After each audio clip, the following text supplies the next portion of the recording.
buy a beer in the neighborhood. Call Joe Murray. I happen to trust Joe Murray. First time I ever met Joe Murray was at a... Filled up. Wong, Anthony, and Bregman. Rico Garcia, the right-hander out of the pen. He's appeared in 12 games with 3 different clubs this season. He's with the Mets, got released. Yankees picked him up, they released him. Mets picked him up, they released him. Orioles picked him up. It's the guy I've been waiting for all night. Jaron Duran 0 for 3. Man struck him out on 3 pitches. Went back to the change. Big first out for Baltimore. It was all changeups. 3 in a row. Well, Trevor Story now, the top RBI man on the club. He is 1 for 3 tonight with a single.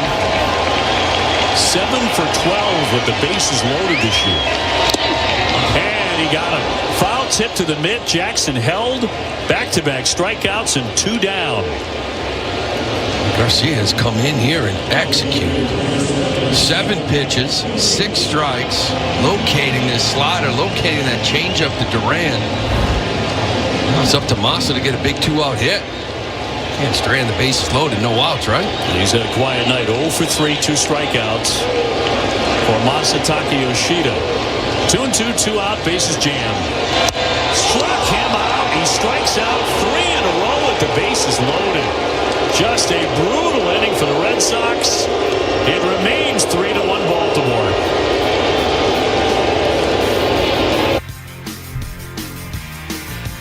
Little restless at Fenway last night, huh?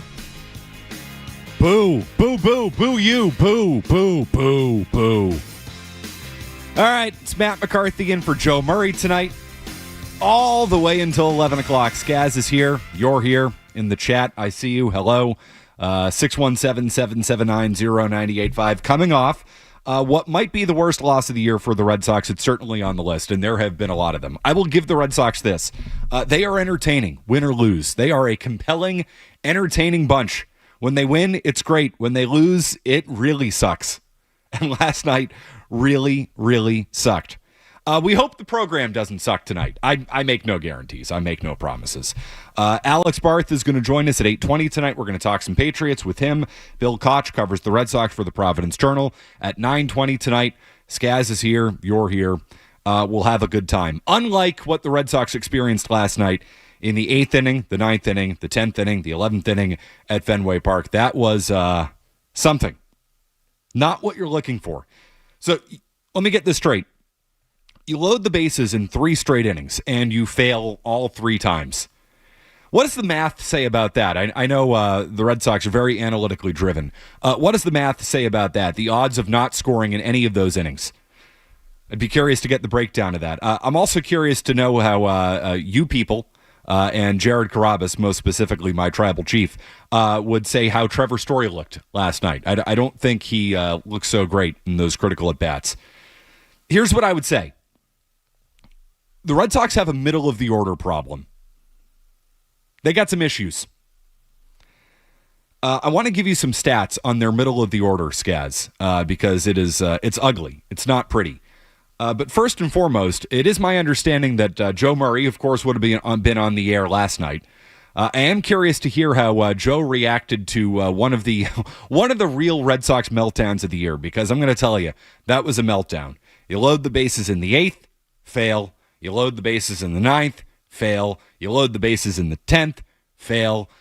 You have the tying run on 3rd in the 11th after you bunt him over. Then you don't sacrifice fly him in. You don't even try. Colton Cowser throws the ball up the line, but it is an impact arm, so he said. An impact arm, according to Alex Cora, according to Kyle Hudson. So you F up 4 innings at the end of the game. There are generally only 2 innings at the end of the game, but you had an extra opportunity. You had 2 extra opportunities, and you still managed to find a way to increasingly screw that game up. How did Joe Murray react last night? I have not heard this, guys, but you said I should hear it, so here it is. You wouldn't take the bat out of Roman Anthony's hands, would you, Skaz? No. Oh, is he going to tag up? Here we go. Here we go. We got to play it. Oh, no. Hey, when it's gone, what are you doing? What are you doing? What are you doing? What are they doing? Can somebody answer what they just did? Okay, Fly ball to center field. That would have been the second out. He fakes to run home, but the ball gets thrown into the batter's box on the other side, the warm-up box. What are you doing? What were they doing? 24 hours later, has anybody answered the man's question? He was pleading for answers last night, pleading for them. We didn't have any. 617-779-0985. Answer Joe's question. Won't somebody look out for the man? That's a man who needs help. Help the guy. He's a likable guy. We want to take care of Joe. What are you doing? I still don't know. Here's my sense, all right? Here's my guess, specifically with that 11th inning last night. Kyle Hudson screwed up, which, yes, I mean, shocker. McCarthy, how'd you ever figure that one out? But the comments you hear from Cora after the game, oh, well, impact arm, Colton Cowser. That arm did not look very impactful. Hudson froze. He froze. And now the Red Sox are giving you a line that Colton Cowser is Ichiro, that he's Vlad Guerrero, that he's Clemente, that he's Dwight Evans. Can't run on that guy. See the arm that dude has? See the hose he has? What a gun. Cannon. Yeah, I mean, it's halfway up the third baseline. Yeah, real cannon. Third base coach froze, and the Red Sox are leaning on the scouting report and leaning on the analytics to protect the third base coach. That would be my guess. Because there's a disconnect on the broadcast. Dave O'Brien and Lou Merlone said, Cowser doesn't have a good arm. Cora and Hudson come out after the game and say it's an impact arm, which to me, translation is it's a strong arm, but it's inaccurate. But we're going to say it's an impact arm to try to justify what happened here. That, Skaz, is my best attempt to help Joe out. That's what they were doing. The only other thing I can think of is they don't want to make the final out at home with Alex Bregman up to bat. That's the only other thing I can think of. That's what goes through Hudson's mind, and that's why he freezes. But you completely forget that you bunted the runner over to third for that point, for that purpose. No outs, you're not sending the runner at that point. You aren't. One out, you send the runner. I am okay with making the final out of an inning at home plate. Teams are okay with that. You should be okay with that. You never, ever make the first out of the inning at home plate. The third out, I can live with that. If Cowser guns you down, you tip your cap. And then you start, of course, we would be in here today questioning, hey, is that too shallow? Because it was 290 feet. I mean, it wasn't that far. It wasn't that deep. But to me, you make the outfielder make the play. It's Colton Cowser, all right? It's not Dwight Evans. It's not Ichiro. If it's Ichiro and you run, he throws you out, and we're rightfully screaming, why the hell did you send the runner there? That's Ichiro. Guys, it's Colton Cowser. All right? He's a corner outfielder who they just moved to center field after they traded Mullins. You test him in that spot. It's not Jim Edmonds. It's not Willie Mays out there, all right? You might say he's got an impact arm. That's fine, but come on. Let's be real here. You send the runner in that spot. And I was screaming the same thing as I was watching the game. What are you doing? Who's to say? Who's to say what they were doing? So that's one thing.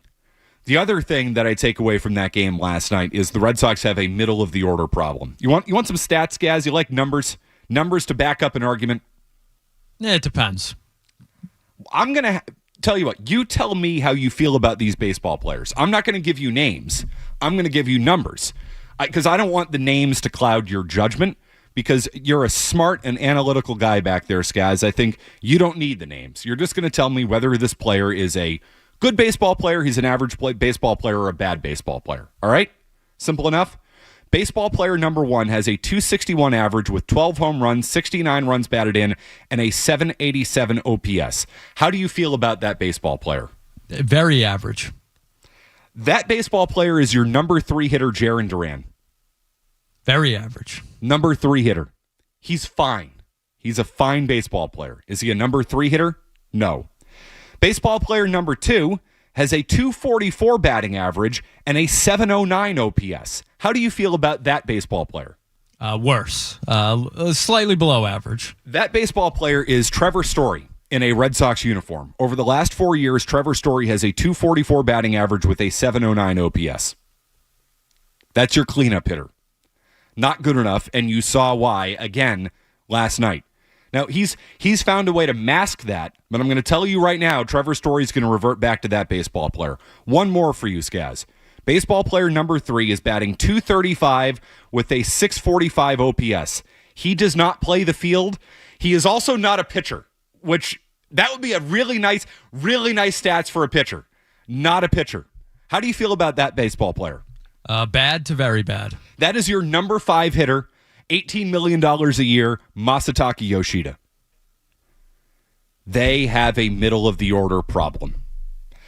When's that going to bite them? It bit them last night. It has bitten them in the last week or so. My sense is that's not going to bite them until October.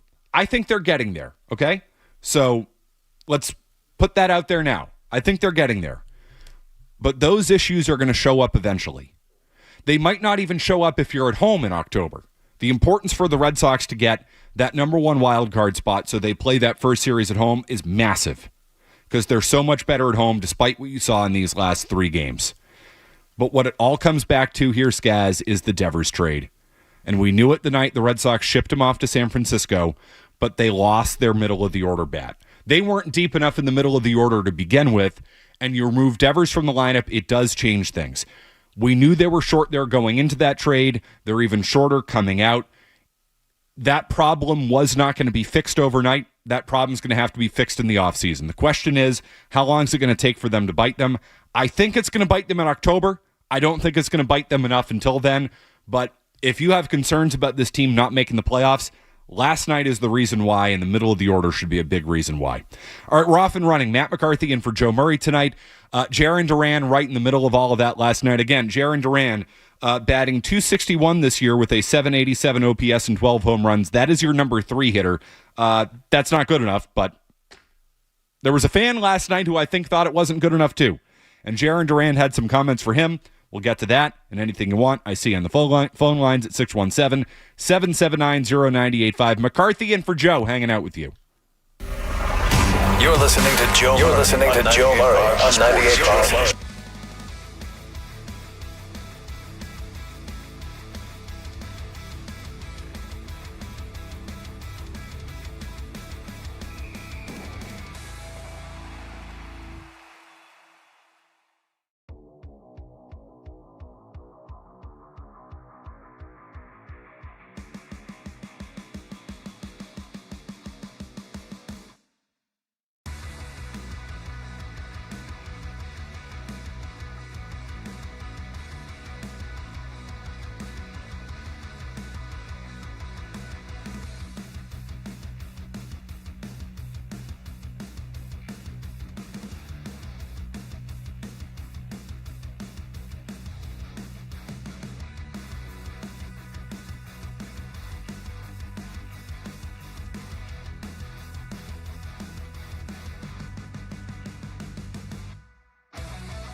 Sports Hub.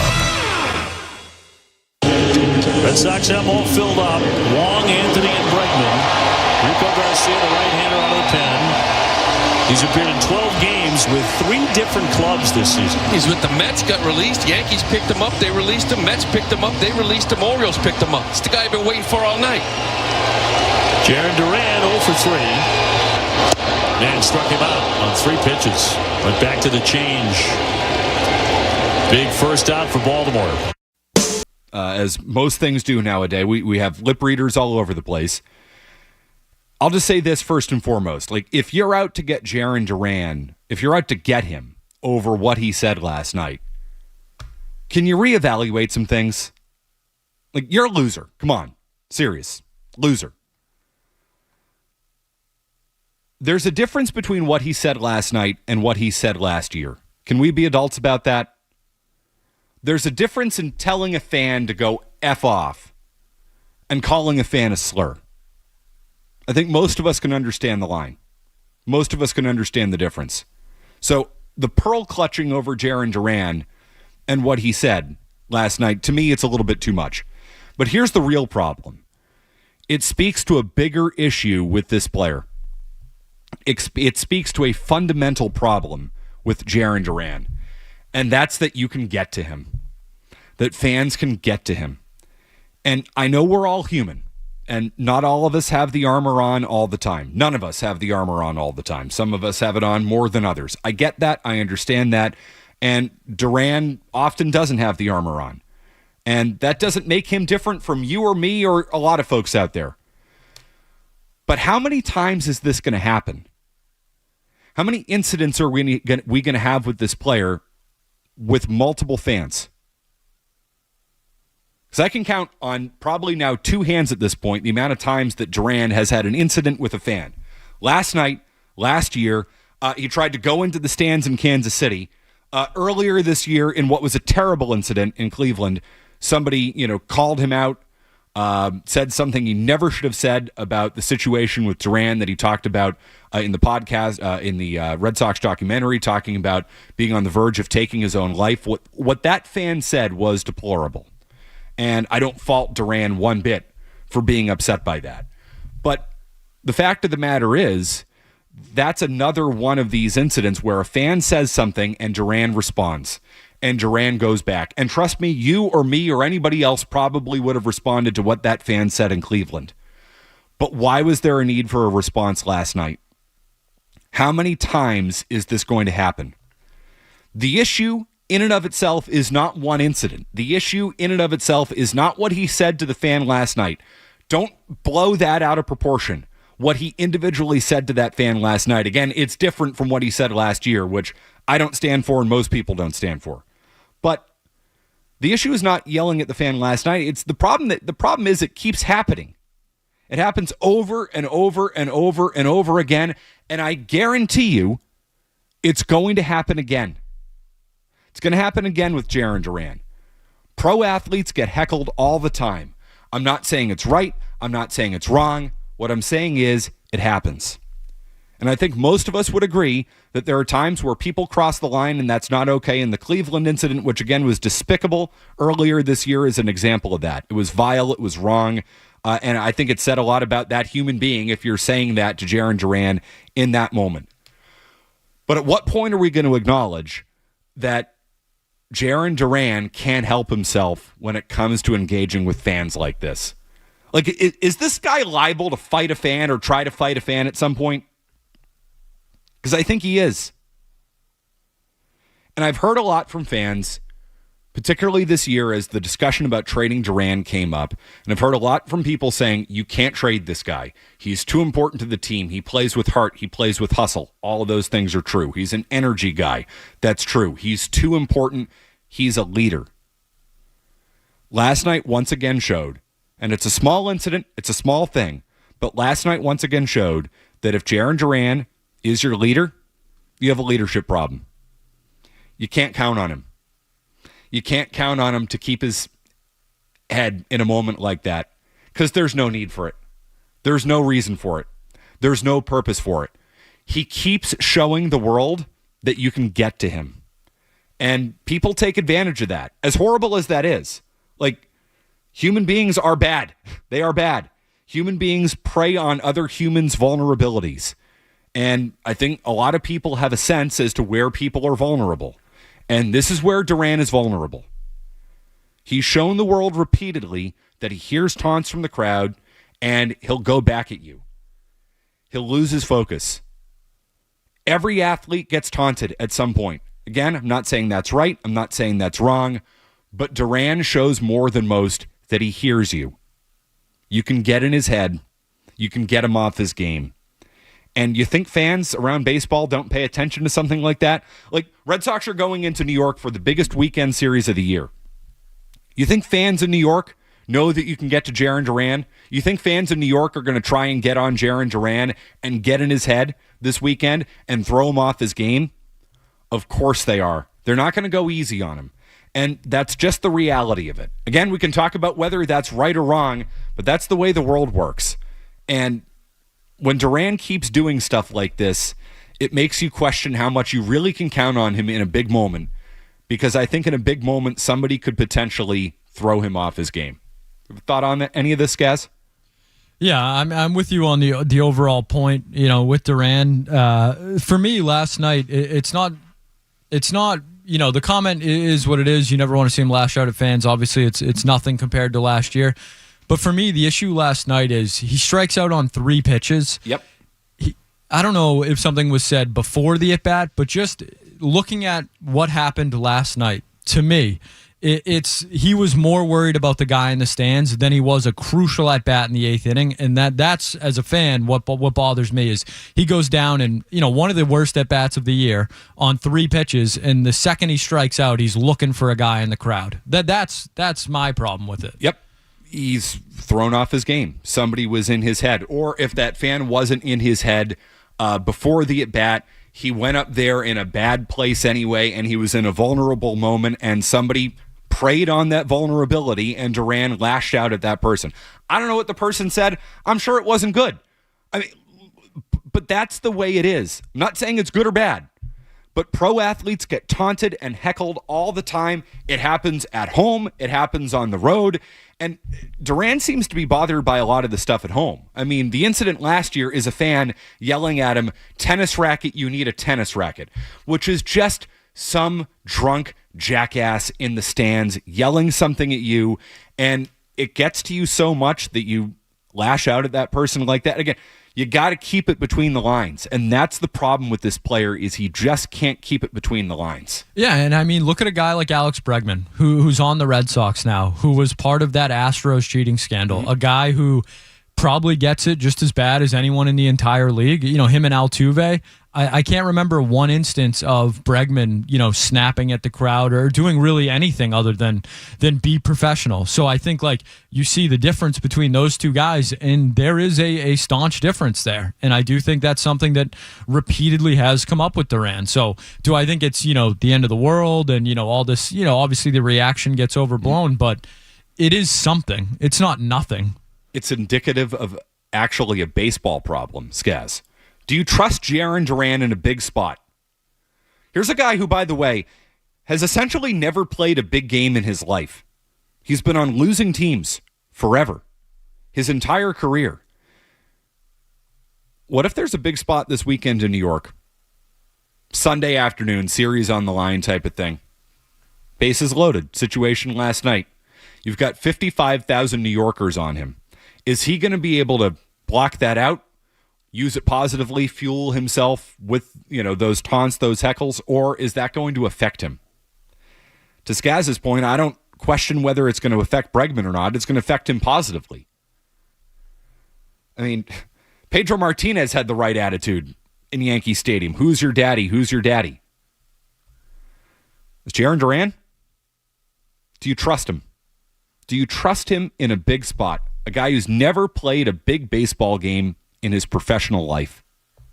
A guy who keeps having incidents with fans, keeps lashing out at fans because they find a way to get to him. Because he's shown fans that you can get to me. I don't trust him. And maybe that's a harsh thing for me to say. And it might be. because I admire Jarren Duran for how honest and open he's been about his struggles. I admire him. I thought he was the star of the Netflix doc. I thought he came across great in that Netflix doc. You root for the guy. I root for the guy. He showed you again last night why sometimes you can root for people, but you might not be able to trust them. In sports, in life, in anything. And I think Duran showed you again last night why he's not quite totally trustworthy.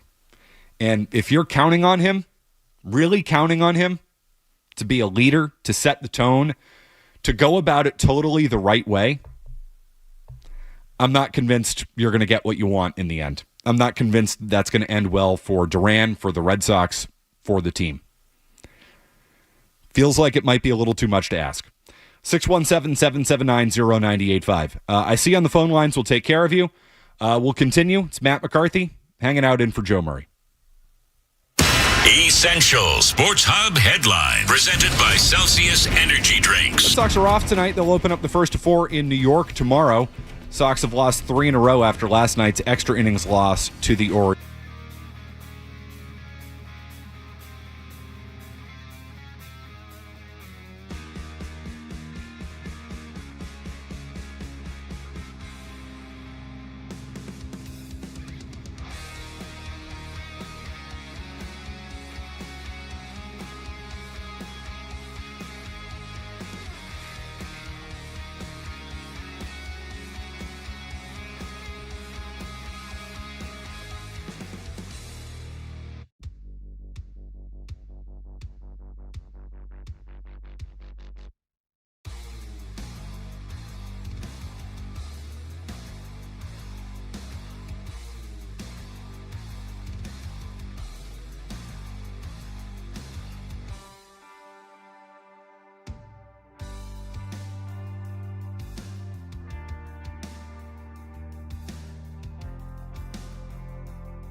Not deep.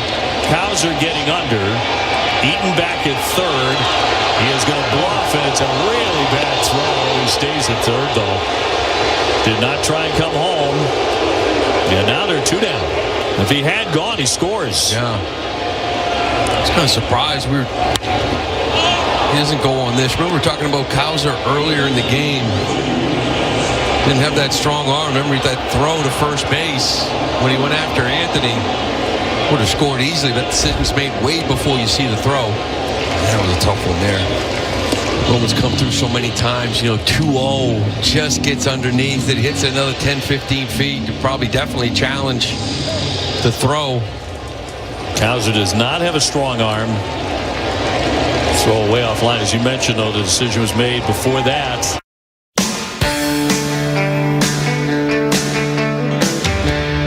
I wonder if Jaron Duran had a problem with the Red Sox fans booing that play. Fans seem to have an effect on him for sure. That was a dumpster fire. I mean, you got to send the runner there. You have to send the runner there. That's the reason you bunted him over, and you take your chances. It's not a very deep fly ball. It is as 50-50 as it gets. If there are no outs in the inning, you're not sending the runner. I'm okay with making the final out of the game, final out of the inning at home plate. You make the outfielder throw you out. Just my 2 cents on it. Your thoughts on the Red Sox from last night, your thoughts on the latest Jaron Duran incident at 617-779-0985. Let's go to Jack in Melrose. Jack! Hey, Matt. Hopefully, can you hear me all right? I got you. All right. Okay, so I kind of get a take that goes into another take, and that is, which Felger would hate, but basically, Jaron Duran is a mental head case. I think that you would probably agree with that. And I think he's not the player that he could be if it wasn't for the fact that he is such a mental head case. Here's my next take. We've been told our whole lives that baseball is 90% mental, 10% physical, right? Like that was kind of what all of the old school baseball guys would tell us that. How can that be the case if the analytics people, like how can analytics be successful if baseball is 90% mental, 10% physical? Because I think you saw it last night, Jack, and I'll let you go on that. You're assuming everything happens in a vacuum if you're using the analytics. The Red Sox point to the Colton Cowser play last night and say, well, he has an impact arm. We decided before the series we're not, going to run on that. Okay, then why are we bunting the runner over to third base in the first place? Now, you might say Cowser has a good arm. And he does. He has a strong arm. But make him make an accurate throw with the game on the line. Can he do that? You don't necessarily have that answer. He's a young player. He's barely played center field. I would test that. I'd consider that. If it's in left field, maybe it's a different thing because that's where Cowser's played, the majority of his big league career. They traded Cedric Mullins. They moved Cowser to center field. He's coming off an injury. See if he can make the throw. He's maybe never made that throw in his big league career. See if he has it in him. You find out whether guys have it in them or not. And you find that out over the course of a long period of time because baseball is a large sample size sport, which is why it lends itself to the analytics. Because the analytics will look at the numbers and you'll be able to make projections, and it is the most analytically driven of all the sports because it's the most statistically based of all the sports. There aren't as many variables in baseball as there are in any other sport, theoretically. It's pitcher versus hitter. And you hit the ball to a guy, is his arm good or not, yes or no? All right, but now let's introduce the variables. It's the 9th inning, or it's the 11th inning in last night's case. The tying runs on third base. You're on the road in a ballpark you haven't played as much at home. You are playing a position you haven't played as much as left field because you just got moved to center field. It's August. It's the dog days of August. Do you care? You're playing for the Baltimore Orioles. Do you have as much in you? Is that good or bad that you might not care because your team's out of it? Because you don't care as much, are you more likely to make a good throw? Because there isn't as much pressure on you because, man, it's just a job and I'm getting through the regular season. And, the team's had a rough year and I'm counting down the days until the off season. Does that mean that you're more likely or less likely to make that throw in that spot? Are you a pressure player? We don't have the answers on that. Colton Cowser, he's a young player. The Red Sox should have found out that answer last night. And bringing that back to Duran, I don't know, based on what I've seen from him over the course of a 4 or 5 year career at this point, I don't know if he's the type of guy that you can trust in a big moment for reasons that we saw again last night. You can get in his head.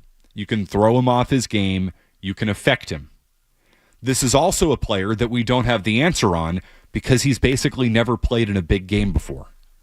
So what if he goes into Yankee Stadium this weekend in what will be, as we move throughout the rest of this regular season, the games will be increasingly more important and increasingly will be the biggest games Jarren Duran has ever played in his life. And you can say that about Duran and a lot of guys on this team. What are you going to find out in that moment? You're going to find out that maybe the moment isn't too big for him, that he's fueled by the moment, or are you going to find out that maybe it's all a little bit too much? And I look at the repeated incidents with fans. Again, some I will defend him on, some I will not defend him on. I will defend him on the incident with the fan in Cleveland earlier this year who went after him for something that you should never go after somebody for. A suicide attempt, for the love of God. That fan went after him for talking about trying to take his own life. And Duran was rightfully and justifiably upset and reacted the way anybody should. I will defend him up and down for that. I will not defend him for what he said last year when some jackass fan is saying he needs a tennis racket at home plate instead of a bat. And Duran goes at him, calls him a slur, like, out on that. Out. Got a problem with that. I think most people do. Last night is somewhere in between. In the end, let's not pearl clutch about what he said. He told a fan to go F himself. And he used another word that you might not want him to use in that spot. It's not the same as last year. But that's indicative of a larger problem. A player that tried to fight fans in Kansas City after he dropped a couple fly balls. This is a player last night who yells at a fan after he turns in one of his worst at-bats of the year. Where was he at going up to the plate? Was the fan on him? Was the fan not on him? Did he have a bad at-bat, had a vulnerable moment, and the fan pounced on that? And he lashed out and couldn't handle it? I don't necessarily know. All I know is that stuff like this keeps happening with that player. So am I supposed to trust Jarren Duran in a moment where something might not go all that well? I just don't know about it. Years ago when I was working in the minor leagues, there was a scout from the Houston Astros who I was talking with, and I'll never forget this conversation. And that year in Portland, we had Bogarts, we had Vasquez, we had Matt Barnes, we had Brandon Workman. We had a ton of guys who were undeniably big league talent. And I was talking with this scout from the Astros, and I've told the story on the air a couple of times because it just stuck with me. Or stuck with me, I should say. And I was asking him about guys he liked. And he said, well, I mean, of course, obviously Bogarts, that guy's going to be, a star in the big leagues. He's going to be really good. He's going to be a multiple-time All-Star. So we're talking about guys. And he said, the guy I really like is Travis Shaw. I said, Travis Shaw? Are you nuts? Now, at that point, Travis Shaw was batting 220s. He couldn't hit lefties and was having a bad year. And I said, what am I missing here? I said, Shaw hasn't impressed me. Like, what the hell are you talking about? He's batting 220. And he said, he knows how to fail. He knows how to fail. He knows how to handle adversity. He'll be fine. He'll be a big league player. And people don't believe that, but he will be. And sure enough, Travis Shaw ended up having a pretty decent big league career. And it was an up and down big league career, but it was pretty decent. He was in the league for a long time. I mean, how many years did Travis Shaw play in the big league? 7, 8? I mean, that's a good big league career. And some of it was good and some of it was bad and it was up and down. But every time he failed, he knew how to bounce back. Every time he faced adversity, he knew how to bounce back. And that's the human element. The best baseball players on earth fail 7 out of 10 times. How do you handle that failure? And I just question how Jarren Duran handles failure. And you saw it again last night. He failed. He failed in a big moment. But baseball is a season of 162 games. Jarren Duran is going to come up again with the bases loaded and the game on the line. It's going to happen. It's unavoidable in that sport. You fail once, it's not like you're never going to get an opportunity ever again. I mean, if you continue to fail, you won't get those opportunities because you won't play anymore. But Jarren Duran's a good enough player that he's going to continue to get those opportunities. How's he going to handle it the next time? Is he going to go up there with a better attitude about it? Is he going to go up there with the right approach to it? Or let's just say he comes up again and that same fan sitting in that same seat and that same fan says something to Jarren Duran that he doesn't like. Or there's a different fan who's 7 Bud Lights in, who says something to Jarren Duran that he doesn't like. How's he going to handle it? And I think we repeatedly have had the answer that he's just not totally going to handle it the right way. And, the personal stuff, he might say something that you don't like. That's fine. How's that going to affect his game, though? That's what I'm talking about with Duran. How's it going to affect his game? And the answer, repeatedly, is it affects his game negatively. And I don't trust him in a big spot for that reason, for the reasons that you saw again last night. I just think failure gets to him a little bit more. And I think we saw, again, he failed. Players fail. It happens. I'm going to rip him. You're going to rip him. Fans are going to rip him. That's what we do. But he might lash back at you because he hears you. Because in the end, that failure is weighing on him.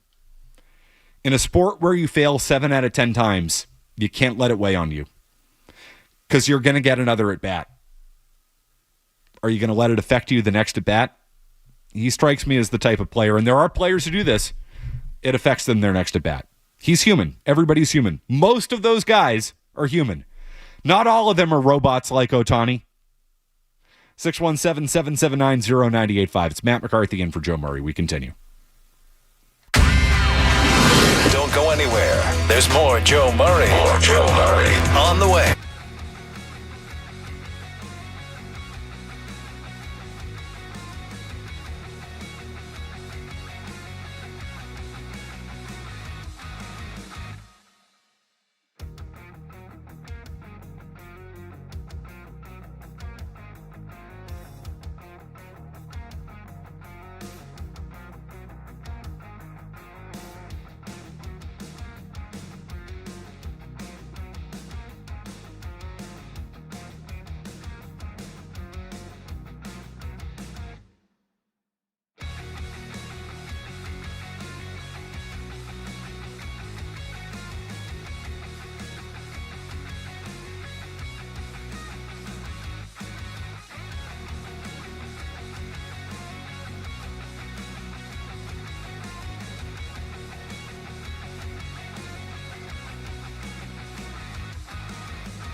quick, smelly. It's Joe Murray on the Sports Hub. This is who we are. This is the roster that we have, and that's our job. Keep grinding with them. We're not going to give up. Well, the roster is the roster. It is what it is. What do you want me to do about it? Type of thing. Dude, you have lost all right to bitch. The second you signed that contract extension last year, you lost every single inch of ground to stand on with this. I don't want to hear it from you. I don't want to hear from Alex Cora on this. And again, if we're talking about the way that Jaron Duran approaches things and things being able to get to him and get in his way, the manager has some of this stuff too. Like, in the end, when things start not going well, how do you handle it? How do you handle the adversity? Alex Cora is a front-running manager. So he's always been. You want him to manage the 2018 Red Sox, he's going to do a great job with that. He's going to be aggressive. He's going to try to win. He's going to cheat, as we found out that year that he did.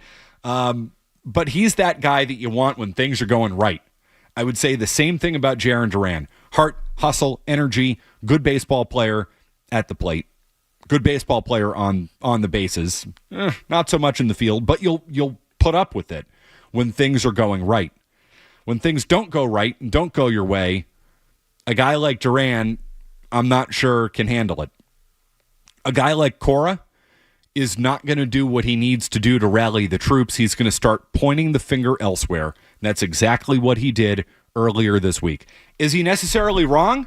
No. Yeah, the roster is the roster. You sent Bernardino down a few weeks ago. We weren't able to bring him back, and instead I've got Alcala and I've got Isaiah Campbell. Who, by the way, real quick on Isaiah Campbell, years ago, Skaz, it might be my landmark analysis of anything. I did advise Garrett Richards, that mustache hack bum, to shave his mustache because it sucked, and I also informed him that he sucked too. Garrett Richards walked so Isaiah Campbell can run. Dude, shave your mustache. It sucks. You suck too. The ultimate mustached hack bum. The Tom Brady, the GOAT of mustached hack bums, Isaiah Campbell. Bad mustache, bad pitcher. Don't ever want to see you again. Shave your mustache. It sucks. What was worse, the mustache or the pitching? I don't know which is worse. They're both on par. They both really are elite. Elite bad mustache, elite bad pitcher. Can't be topped. Holy crap. That guy blows. Wow. But Cora comes out and says the roster is the roster. Yes, I know Isaiah Campbell should not be pitching for you. I get that. I understand that. That's on Breslow for getting Steven Matz at the deadline instead of a right-handed pitcher when you need a right-handed pitcher, for sending Bernardino down because you got Matz. And, I mean, Bernardino's not great, but I can trust Bernardino with a 5-run lead. I can't trust Alcala, who should be sent to Saturn, and Isaiah Campbell, who should be sent to Neptune. Can't trust those guys. So I get it. The roster is what it is. You can't say that. You have no right to say that. You lost all right to say that. Especially because, and yes, the trading deadline is no doubt, it is a criticism of this front office. It's a criticism of the organization. We should rip them for it. But the day before the deadline, they asked Alex Cora how important it was, and he said, "It's my day off. I'm going to a birthday party." It's okay. Don't talk about it. I know Carabas reported that, he was there at the end in the war room, but Alex Cora was the first to tell us, "It's my day off, man. Don't bug me. I got a birthday party to go to during the day. Let me know how it goes." All right, well, this is how it went. It wasn't good. Don't bitch. Don't start up with that crap again, Alex. Don't do it. Okay, Betty, don't you start with your white zone crap again. Don't do it. He can't do it.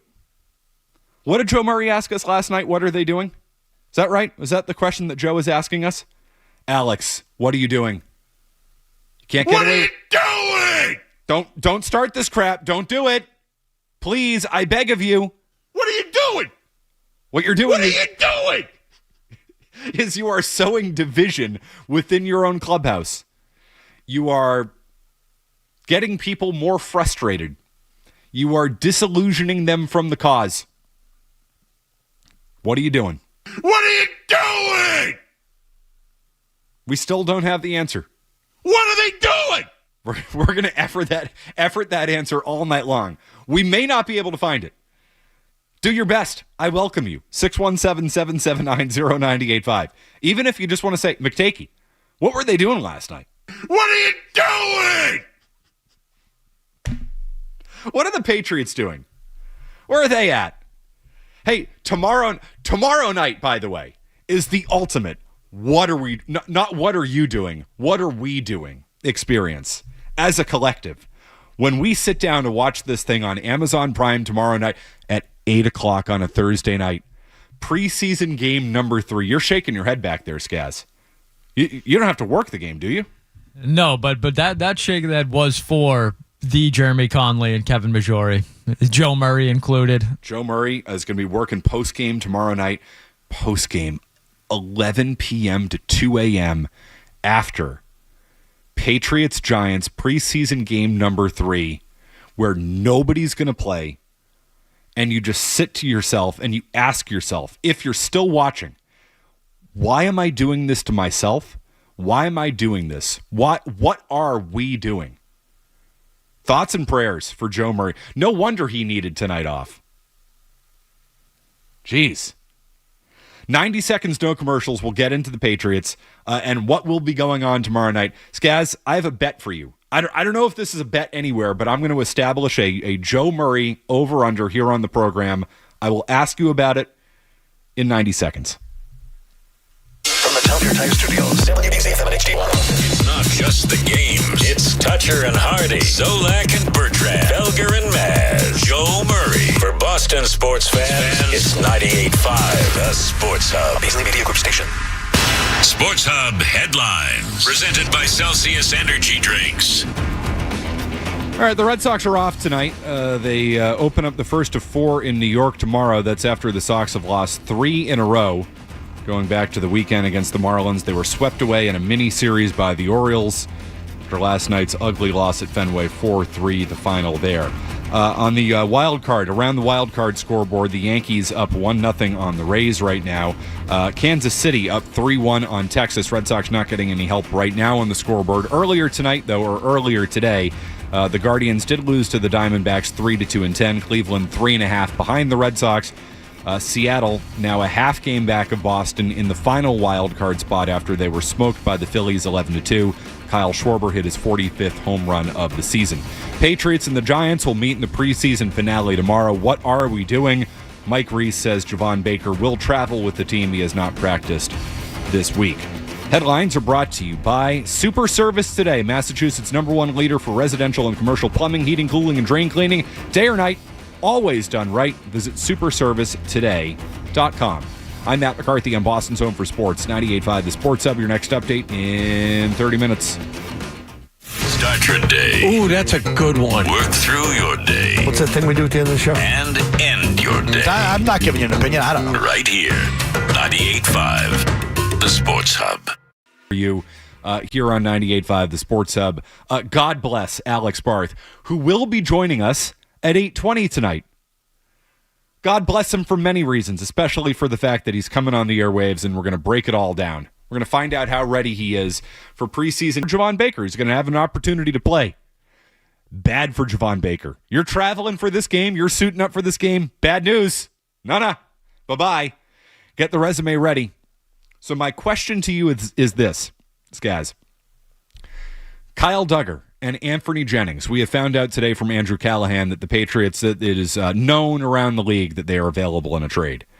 I wonder how, by the way. I mean, Kyle Duggar playing until the final whistle of preseason game number 2 might have indicated to the rest of the league that he's out of a job here. Here's my question to you. It is a preseason game. There are 90 guys on the roster.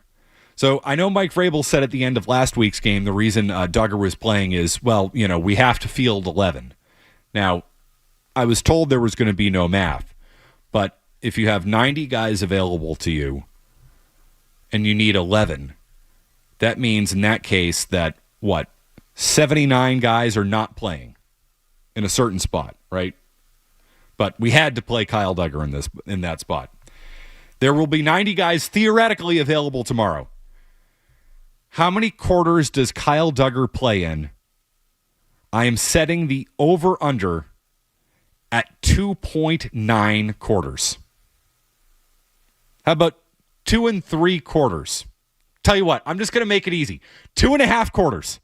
2.5 quarters, over under. How many of those is Kyle Duggar playing in? James Scaramazino.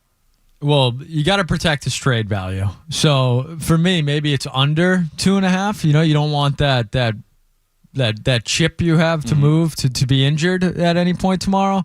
No, he'll probably be out there for maybe the entire game. Knowing Mike Vrabel and how it appears, speculating how he feels about his secondary and Kyle Duggar, I would imagine that Kyle Duggar is going to be out there for over 2.5. I don't even know if Mike Vrabel cares if they get anything back for him at this point. He might play the whole damn game. Yes. I mean, there's a good chance. He's going to play 3 quarters plus in that game tomorrow. For the sole reason, Skaz, that he has no trade value. If Andrew Callahan is reporting that Duggar and Jennings are available in a trade, what does that tell you? It tells you that nobody wants them. So we're going to get it out there again. We're now going to use the media to get out there again to say these players are available, because you never know. I mean, believe it or not, teams do stuff like this. If there's pressure from a fan base, they might just do something just to do something. Now, you probably don't do something if the player's owed $14 million, but a guy like Jennings, I'm a little surprised. Perhaps he hasn't been moved yet, because it feels to me like he's an NFL player and he's worth a 7th-round pick. So I still think Jennings has a little bit more value, which is why I think Jennings might not play as much as Duggar. Duggar's going to play in that game tomorrow, and he's going to play the whole game, because why would you trade for Kyle Duggar at this point? He looked washed last year. I understand there was an injury component to that. He's owed $14 million. He's not a $14 million a year player anymore. He's playing. And I agree, Skaz. I don't think Vrabel cares one bit if Duggar gets hurt in that game. Because put it this way, if he had value in a trade, he would have already been traded. It's very simple. This is not one of those you have to wait until the end. You have to wait until, and you never know, right? Something happens, somebody gets hurt, somebody pulls a hammy in practice, so you hold on to guys for that reason. But if there was a suitor out there for Kyle Duggar, the Patriots would have already jumped on it. The real question is, do they cut him, given they don't save a lot of money by cutting him, or do they keep him as a backup? Now, up until this past week, I was on board with the idea of keeping Duggar as a backup. This team does not have a lot of depth. It's one of their biggest problems. Peppers is a better player, but Peppers is a physical player. You don't know if he's going to be banged up. He's also another year older. He's got tread on his tires. So I would have been on board with the idea of keeping Kyle Duggar. What you saw from him in that game in Minnesota was a player who was broken. I've always considered Duggar to be, smart, heady player. Not great in coverage, but just, have you ever looked at Kyle Duggar and be like, well, that guy's doing the wrong thing, completely and totally the wrong thing? That's never been my sense with him. Oh, he did the wrong thing at the end of that game, because he knows he's out there. In preseason game number 2 until the final whistle, he catches that ball, and his attitude is, I'm taking this 105 yards, and I'm going to prove to them that I'm worthy of a roster spot, or I'm going to prove to somebody else that I still have something, that I still have some explosion, that the ankle's not a problem, and he has the ball stripped. And if that's a regular season game, they might actually legitimately review that play, which they did not. You ever seen two teams walk off the field so fast, Gaz? Like, please don't review this. Mike Vrabel, handshakes. He's on the plane, man. He was on the plane by the time they came back with the call stands. Everybody get the hell out of here. Now, if I were a degenerate gambler, I would have had a problem with that. As Joe would say, the over-under was 36 in that game. The score was 32. The ball was stripped. The Vikings fell on it. That's a touchdown. The over would have hit smelly, as Joe would say. Smelly. Stunk. I think we were all happy that they didn't, take their time with that one. I was happy because I was doing post-game and I didn't have money on the game. Second, I start betting preseason football, intervenes, Gaz. Well, preseason, Felger had his famous preseason bet years ago, but at least then preseason was like kind of something. Like that third preseason game felt like, okay, we're going to watch the stars for a little bit. It doesn't feel like that at all anymore. Like preseason feels as useless as ever, in my opinion. I almost wonder if they should like sell tickets to joint practices and like have the teams go at it that way or something like that, because these preseason games are brutal. Abolish the preseason. I was abolished the preseason before this even really started happening. I mean, I was abolished the preseason 10 years ago. Because, let's be honest, it was bad then. It's just gotten really bad now. Really bad. I mean, tomorrow night, I think tomorrow night is offensive to the fans. I'm not going to watch. I got plans. I'm not going to watch. And you know what? My life's going to be better off for it. And I'm somebody... I love watching sports.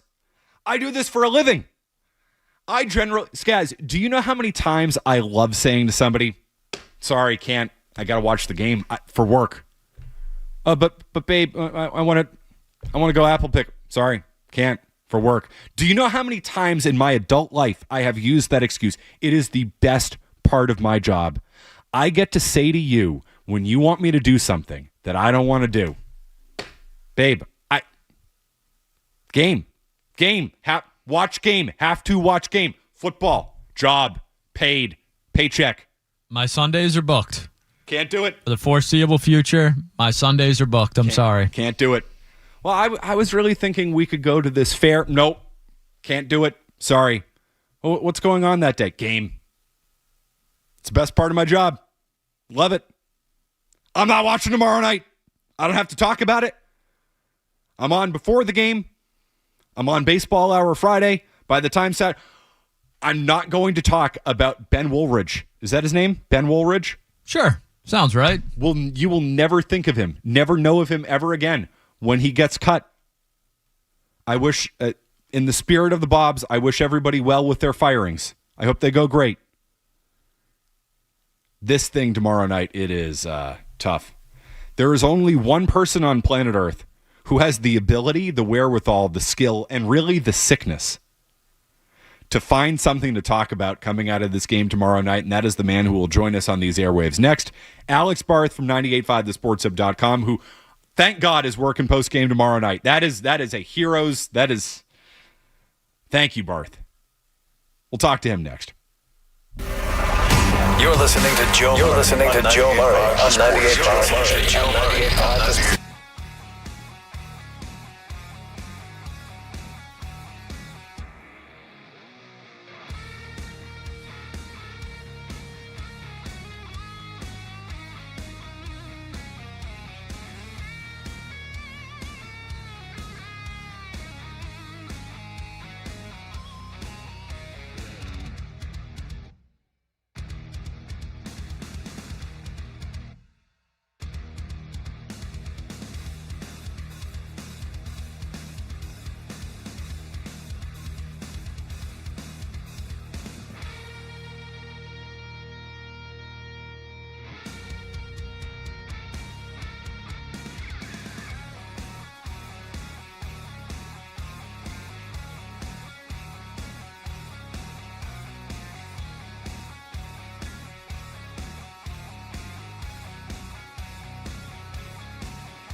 a real degenerate to break this one down and to give you something worthwhile.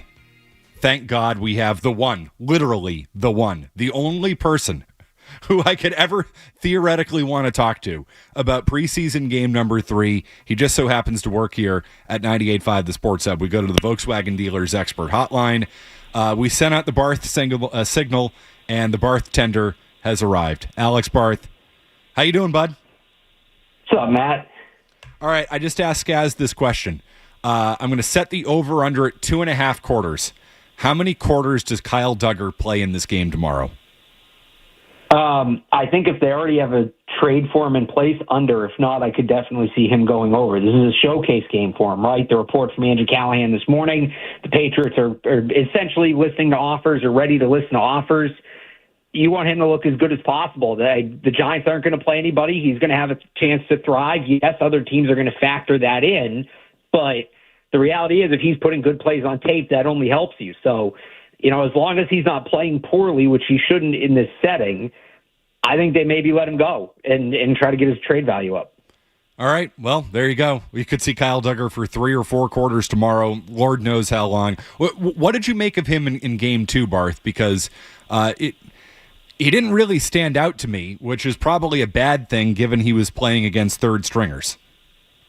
Well, he didn't until the end. And I remember looking on that last drive and thinking, if Kyle Duggar gets a game-ending interception here, that would be kind of an interesting, fun little storyline to play with this week.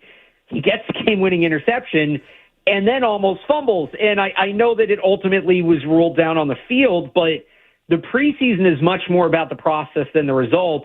If that happens in the regular season, that's the story of the week. That might be the story of the year if they miss the playoffs by a game. And that kind of play, and Mike Vrabel talked about a little bit this week, trying to run back an interception in your own end zone with no time left on the clock in a game you're leading and getting stripped, like that, doesn't that play seemingly encapsulate everything that Vrabel and his coaching staff has talked about removing from the program since they got here back in January and February? So I was kind of 50-50 on it. All right, he's playing late, but he wasn't out there with the scout team this week. Maybe he's just on the back half of the roster. And then he had that ball punched out, and that was kind of the final straw for me where it's like, the coaching staff is not going to like that. Yeah, I think if there was any chance he was going to make the team as a backup, Barth, I think that went out the window with that play in Minnesota last week. Talk through the machinations here with Duggar. If a trade happens, how does that affect?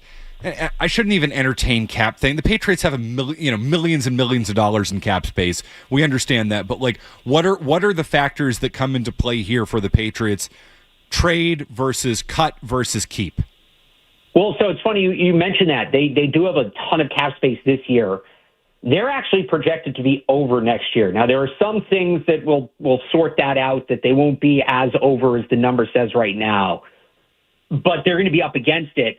And they actually save a significant amount of money on next year's cap if they hold on to Kyle Duggar for another year. If they trade him now, it would be just about the equivalent of holding on to him for that extra year. So, yes, the cap this year is irrelevant in all of this. Even if it was going to be a cap hit, it would be irrelevant. They have the money to eat it.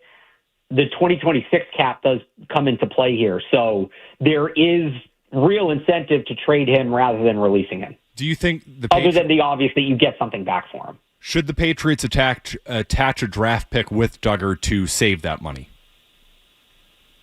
I mean, what kind of draft pick? I think they have 3 or 4 7ths this year. Yeah, would you be okay with them trading a 7th and Kyle Duggar for a 7th in return?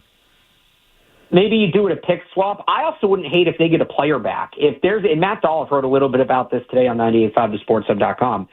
If there's a team that maybe has an extra linebacker, which is where they could use some depth, or an extra interior offensive lineman that's on the bubble. And Elliott Wolf and Ryan Cowden both talked about this earlier this week. They spend this week basically looking at what every other team is doing and how every other team's roster is shaping up to get an idea of who might be available or might not. If they can fill one of the other spots where they need some depth by flipping Kyle Duggar, I would definitely be willing to attach a pick. If it's just outright a pick, yeah, I'd probably do it as a pick swap. Alex Barth, 985thesportshub.com, joining us on the Volkswagen Dealers Expert Hotline. As you mentioned, there is a lot of activity around the NFL when it comes to trades. Just a few to get to from today. The 49ers trading for Sky Moore. Harrison Phillips, defensive tackle, traded from the Vikings to the Jets. The Browns traded defensive tackle Jawan Briggs to the Jets. Like there are deals to be made. Is it the type of thing where you look at what the Patriots have going on with Duggar and with Jennings? Should we criticize the Patriots if they don't find a way to trade either of those players, given that guys do get moved at this time of year? Well, right now, most of the guys going are wide receivers. Like the big trade is Devontae Vele from the Broncos for a 4th-round pick, which if that's the going rate, the Patriots should absolutely be moving Kendrick Bourne as much as I like him. I think it goes position by position. Yeah, if they can't trade Kyle Duggar and they have to cut him after all of this, I think that would be disappointing. If they end up holding on to Anthony Jennings, if they keep him and don't cut him, he's a good player. He's a talented player. I don't think that this team is in a position to walk away from talented players for nothing. So I wouldn't have as much of an issue with that one, but I do feel like Duggar, they should be a little more aggressive in trying to get something done. So what is the deal with Jennings? I mean, I know they say it's not a system fit, and you can speak to this better than me, Barth. I know it's not a system fit, but to your point, he is a good player. This team does need more talent. Is it really worth moving on from a guy like Jennings just because he's not a perfect fit for what Vrabel wants to do? I would say no. Some people might say yes, if you can get something for him or just to kind of keep the pieces moving and make sure everybody in place, you have a plan for and all of that.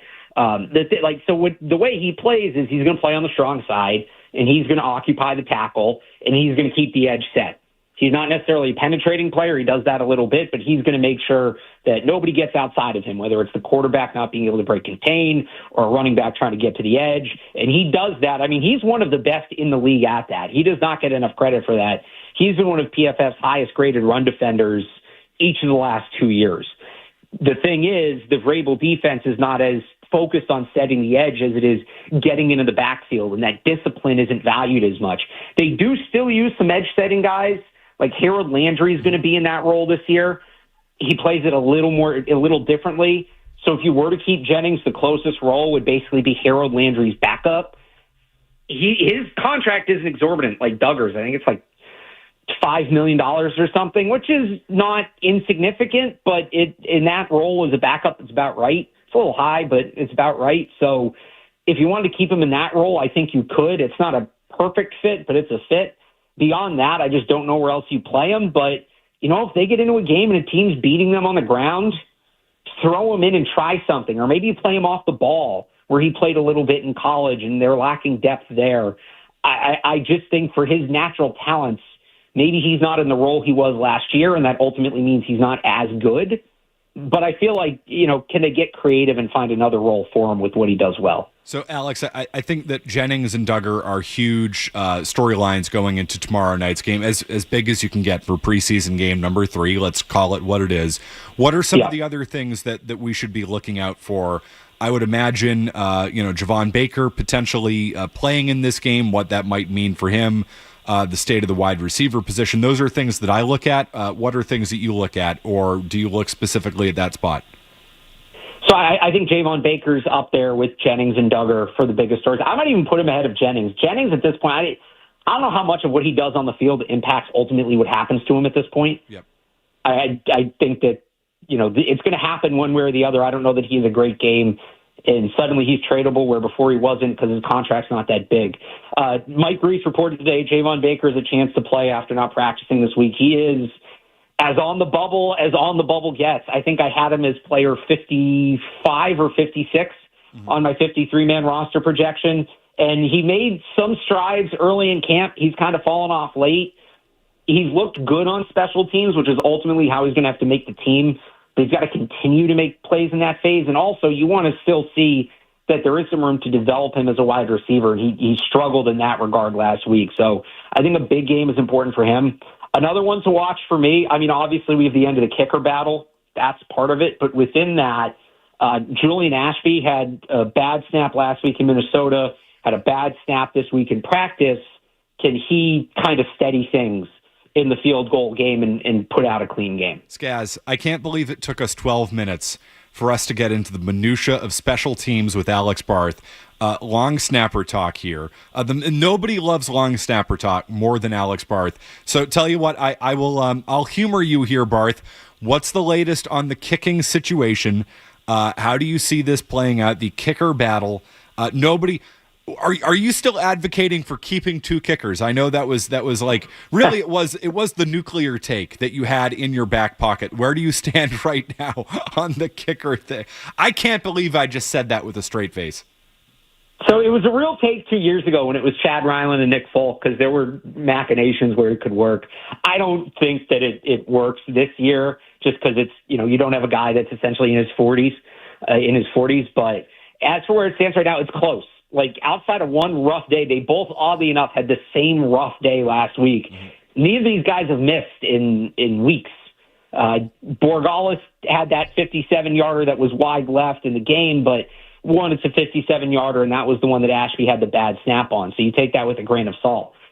I would think Ty goes to the draft pick. Me too. Younger player, more upside, and I think that was reflected over the last couple of weeks. He got more of the team reps in Minnesota, where before they'd been splitting them 50-50. He got more reps in the game, and then he was up first when they did live game situations in practice this week. But, if he has a bad game and Parker Romo comes back, I think the door's still open. I think if they made cuts today, Borgalis is your kicker, but I don't think that's set in stone yet. So on the bubble, and really what you want is to go back to 2 years ago when I was speculating about two kickers. If they both have a really good game, there are a couple teams in the NFL that need a kicker. Maybe you can get a pick for John Parker Romo. They did get a pick for Nick Folk a few years ago. They get a sixth for Folk? Might have been a seventh. They got a seventh for Folk, which they then packaged with Joe Milton to trade for fifth to Dallas. How do you remember that? You think, one, I'm not going to remember the pick that they got for trading the kicker, and two, I'm not going to remember the picks involved in the Joe Milton trade? No, you're right. That's the most Barth thing I've ever heard. These last 2.5 minutes have been the ultimate Barth experience, and I'm here for it, man. I'll tell you that. I'm here for it. Who do you have right now on the bubble? Who do you have just making the roster? Who do you have at this point just missing out on the roster? So I wrote something yesterday if people want to check it out. All right, we're going really into the Barth stuff now. So the way I look at roster projections, you can compare it in a way to not filling out a March Madness bracket, but how the committee puts it together. It's 68 teams, but it's not the best 68 teams in the country because is the winner of the Atlantic Sun better than the seventh team in the SEC, right, that gets left off or whatever. So it's a 53-man roster projection, but every team has to keep two quarterbacks, three running backs, four receivers, two tight ends, right? Is your backup quarterback one of the 53 best players on the roster? Is your fourth receiver one of the 53 best players on the roster? So when you cut that down, you basically get to 14 spots that can be won by the best player, regardless of position. Mm-hmm. That gets cut down further by like special teams aces, or if you have more locks at a position than those minimums. So the way I look at it, and I do this every year going into the third preseason game, the Patriots essentially have 10 spots right now that can be won by the best player available. Of those 10 spots, there's 17 to 19 players competing for those, depending on some guys who could end up on IR. So that's players like Javon Baker. That's a handful of offensive linemen: Cole Strange, Caden Wallace, Fedarian Lowe, Miles Battle, Jordan Polk, Jelani Tavai on defense. So it's if you go, the full list is on 985thesportshub.com. But I basically think what this last week comes down to is 19 players competing for 10 spots. All right, so that's something we will keep an eye on tomorrow night. I'm looking at the list right here. Barth, I actually think it's a really great way to break it down because if you think about it, every year we, look at the final 53-man roster and we say, wow, I can't believe they carried X number of whatever, X number of, edge linebackers or whatever that thing is. But because I think we're so used to looking at roster projections being like, okay, well, 5 wide receivers here. Wow, they carried 7 wide receivers. They carried 8 wide receivers. That's a lot. Well, that's where you get into those final 10 spots where they're not necessarily caring about actual numbers at positions. They might just be taking the best 10 available from those spots. So as of right now, who do you think like give me a name or two of a guy who stands out that you think is going to, you would characterize on the bubble, but you feel pretty confident is going to make the roster.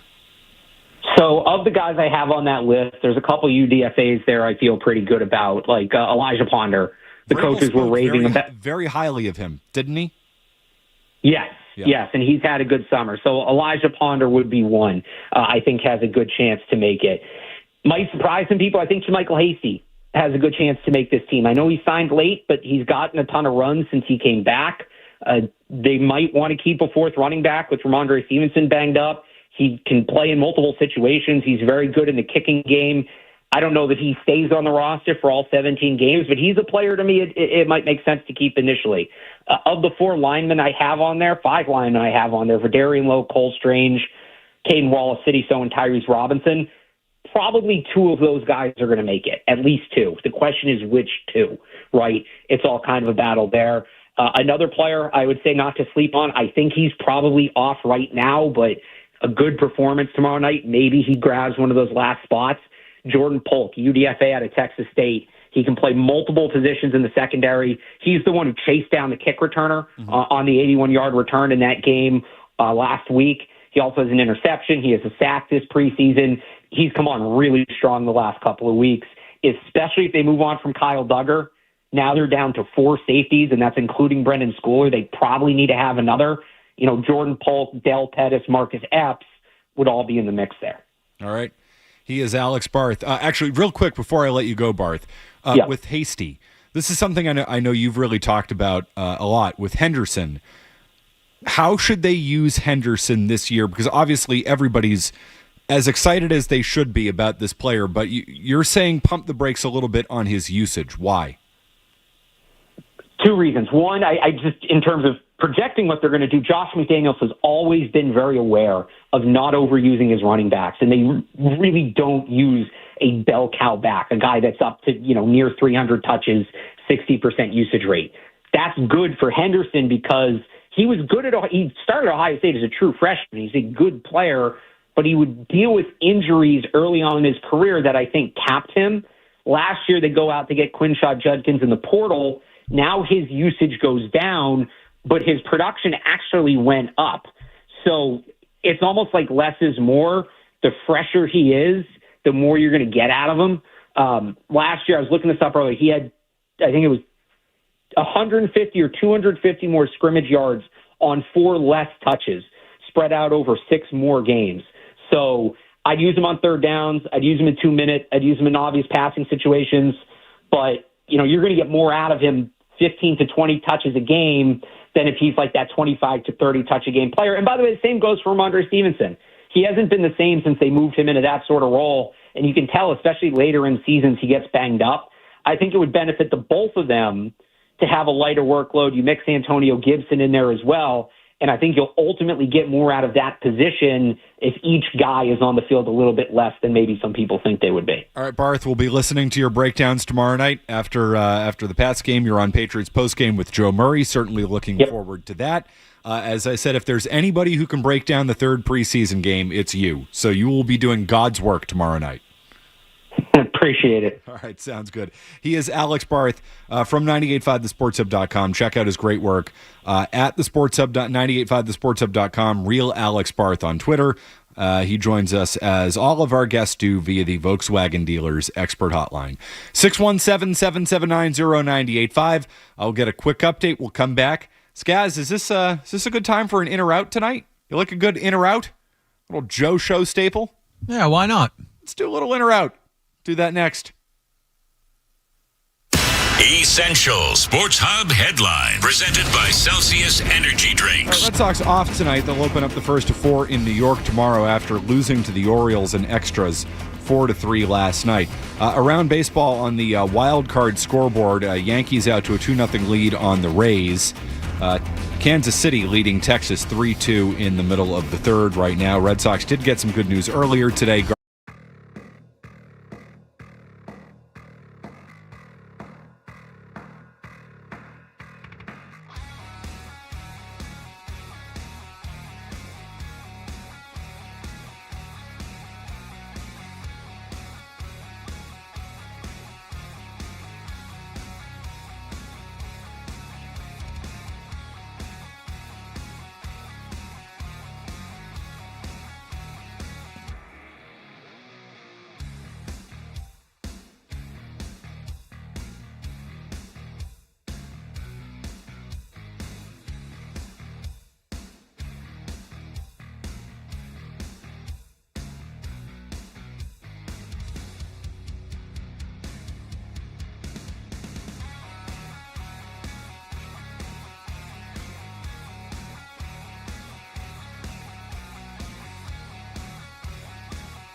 Joe.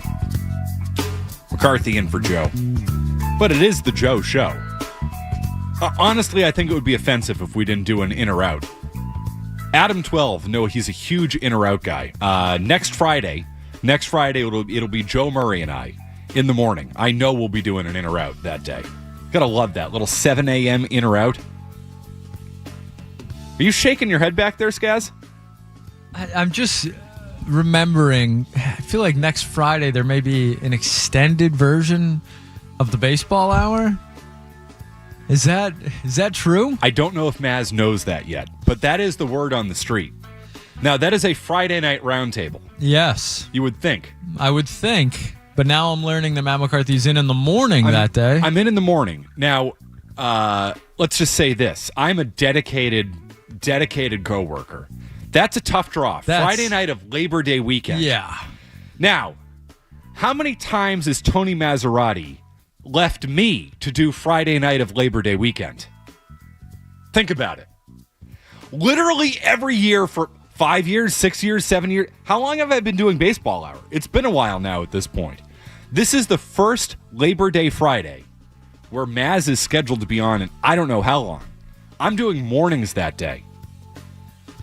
Paul Skeens might be pitching at Fenway that night. I'm just going to throw it out there, Skaz. I might not be in attendance for baseball hour. The baseball hour and a half. Yes. On Friday night of Labor Day. Yes. I'm on Team McCarthy in this one. You're out of here 10 a.m. 10 a.m. Yeah. Wheels up. Taillights gone. See ya. My weekend's begun. And trust me, I'm going to be here that whole weekend. Am I going to come back? No. Maz, buddy, love you, mean it, seriously. Thank you for everything, for all your support. Unbelievable coworker. One of the best coworkers you could ever ask for. See ya, buddy. That's not happening. I haven't told him yet. So, Maz, if you're listening, that's what's going down next Friday. Do not count on me for that one, bud. Love you, mean it. Won't be there. Not going to be there. I'll be listening. I'll be thinking of you as I'm walking into Fenway to go see Paul Skeens pitch, if that's the way it ends up going down. Anyways, Kaz, what do we have? An in or an out? I just felt my phone vibrate. That's probably Maz. No, it's not. What do we have? All right, McCarthy, Wednesday night edition of In or Out, August 20th already. Let's start with this one. Old buddy Gronk sitting down with Julian Edelman. I never know, because I feel like he's done this 15 times already, if it's a new clip from Julian's podcast, if it's an old clip, I have no idea. But this came up on my Twitter today. Rob Gronkowski said he would sign a one-day contract to retire as a Patriot. Matt McCarthy, two-parter here. Number one, are you in on Gronk signing a one-day contract to retire as a Patriot? And are you in general on these, retirement announcements come back? I believe Nomar did it. I feel like we've had a couple of these. Are you in or out? I'm in, because it's for the fans, right? And maybe for the players, too, a little bit, if they leave the place and they want to go back and, have that be their moment, have the retirement, press conference and do that whole thing. So I'm totally in on that. I'm in complete agreement, support on that, because most importantly, it gives the fans a moment to, and I know Tony Soprano says that remember when is the lowest form of conversation, but it gives the fans a chance to remember when. And that's good.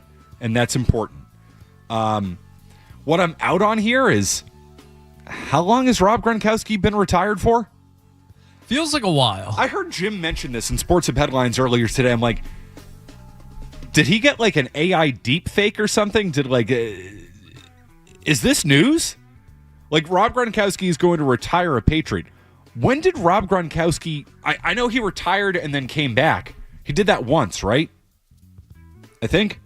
Yeah, because he retired with the Patriots, then he unretired, and he ended up with the Bucks. Yeah, that would have been the 2021 season was his final season? So he did a little of the retirement, unretirement thing. Did he play with Brady in 2022?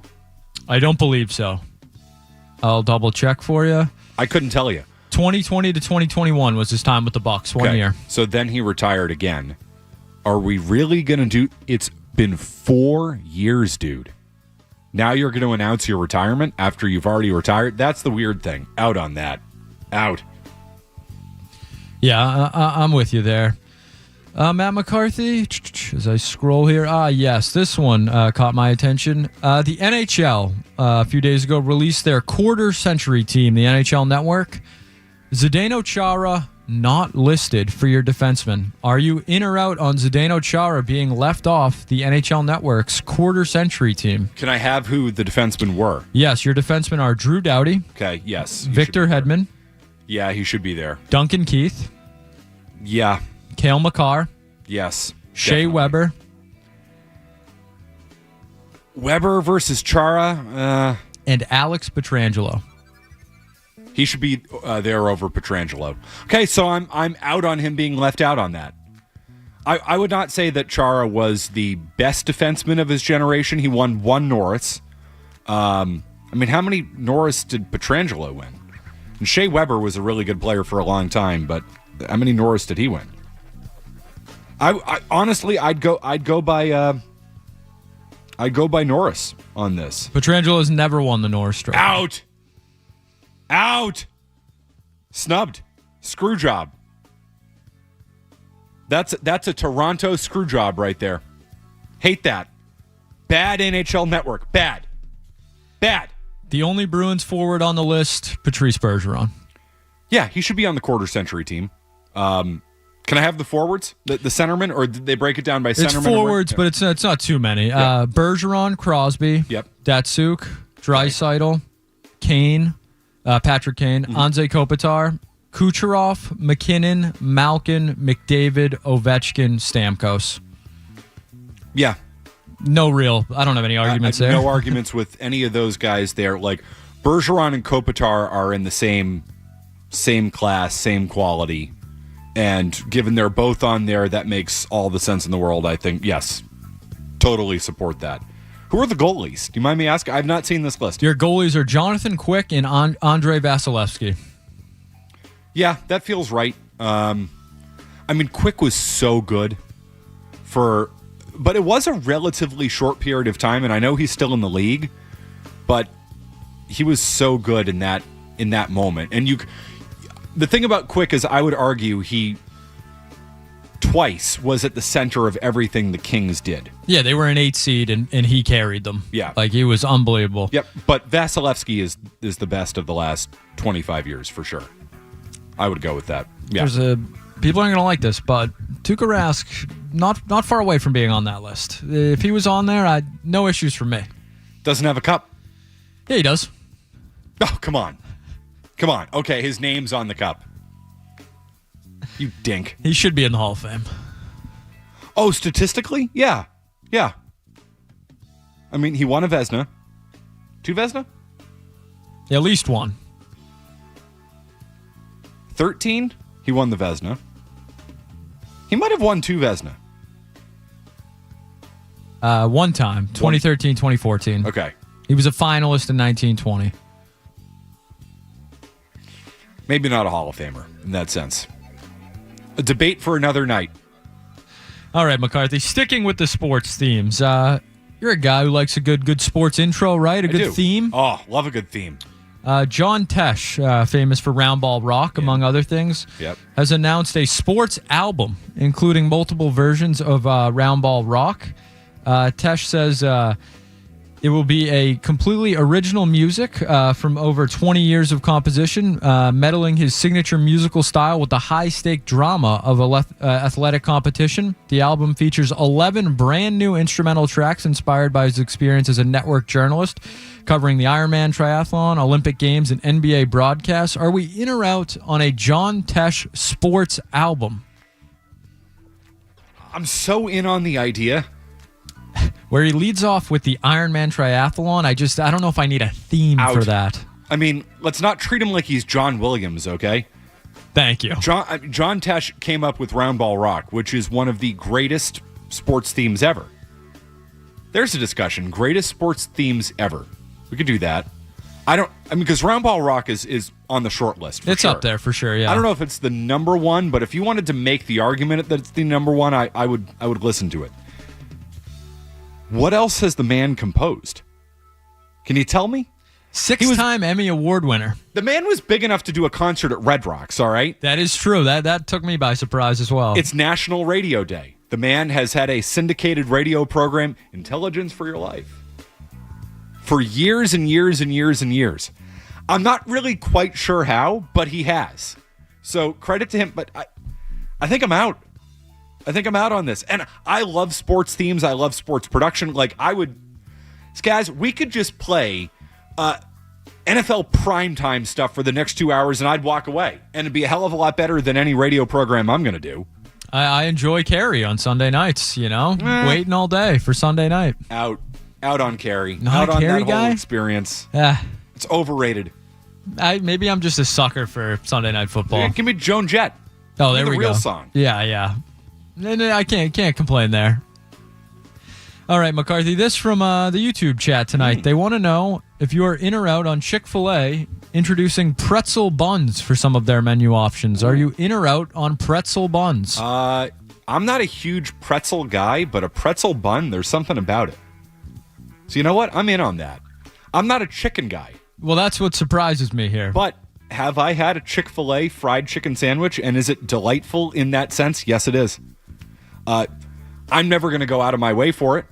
But when Chick-fil-A first made its debut up here, I was in radio. Somebody gave me, a free pass to go eat at Chick-fil-A. So what did I do at 10:30 in the morning on Cape Cod because I was working morning radio?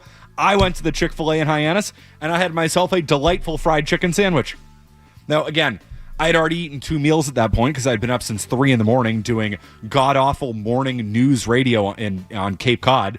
So I would have eaten anything at that point. But yeah, I was in on that, out on chicken, in on Chick-fil-A, in on the pretzel bun. I can get on board with that. In. And I'm generally out on pretzels. Out on pretzels, but in on pretzels in different forms other than pretzels. Are you following me? Does that make sense? You're true. I felt like I was just in the Joe Murray cul-de-sac for a minute there.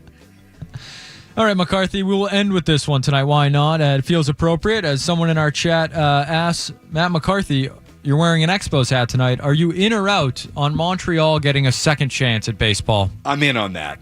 I couldn't be more in on that. I think we should take it seriously. We'll talk about Rob Manfred and MLB realignment a little bit later on in the program. In fact, why don't we do that on the other side? We got to hit the break. So I'm in on it. I'll explain why. I have, you may be surprised, I have strong feelings about Rob Manfred and his comments, wanting to abolish the American League and National League. But, Skaz, can you imagine a road trip weekend up to Montreal to go watch the Red Sox play? In. That's a sports experience right there. You, me, Red Sox, Shea Paris. 617-779-0985 in Montreal. We continue. It's McCarthy in for Joe Murray. Don't go anywhere. There's more Joe Murray. On the way on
Toucher and Hardy, Zolak and Bertrand, Felger and Maz, Joe Murray. For Boston sports fans, it's 98.5, the Sports Hub. Beasley Media Group Station.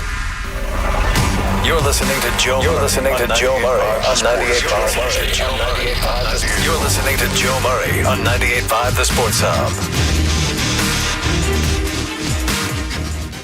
Sports Hub headlines presented by Celsius Energy Drinks. Red Sox off tonight. They're opening up the first of four in New York tomorrow.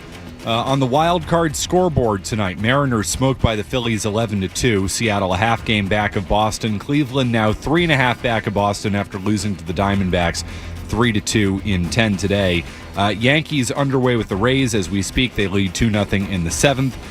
Also, we'll get an update here on Kansas City. They lead Texas 3-2 in the top of the fifth. Patriots and Giants preseason finale tomorrow. Mike Reese says Javon Baker will travel with the team. Headlines are brought to you by the McGovern Automotive Group. McGovern and 98.5 The Sports Hub are giving away a brand new Ford F-150. For more info on how to enter, follow 98.5 The Sports Hub and McGovern Auto Group on Instagram. Complete rules and details at 98.5thesportshub.com. I'm Matt McCarthy. I'm Boston's home for sports. 98.5 The Sports Hub. Your next update at 9:30. Get There's the potential there for big stuff. 98.5 The Sports Hub app. Get the app. In my mind, I think if we expand, it provides us with an opportunity to geographically realign. I think we could save a lot of wear and tear on our players in terms of travel. And I think our postseason format would be even more appealing for, entities like ESPN, because you'd be playing up out of the East, out of the West, and that 10 o'clock time slot where we, sometimes get Boston, Anaheim, would be two West Coast teams, and that 10 o'clock slot that's a problem for us sometimes becomes a real opportunity for our West Coast audience. So I think, I think the owners realize that there's demand for Major League Baseball in a lot of great cities, and that we have an opportunity to do something good around that expansion process. Earlier in the day on Sunday, somebody in my life who it turns out actually has a familial connection to Rob Manfred via marriage said, hey, how do you feel about Rob Manfred? And I gave a very diplomatic answer saying, well, I know there's a family connection here, and it's really going to come down to whether or not there's a strike in baseball next year. And ask me in a year, because I do think they've done good by putting the pitch clock in. Then he comes out with this crap, essentially saying we are going to abolish the American League and National League, or at least implying that. No.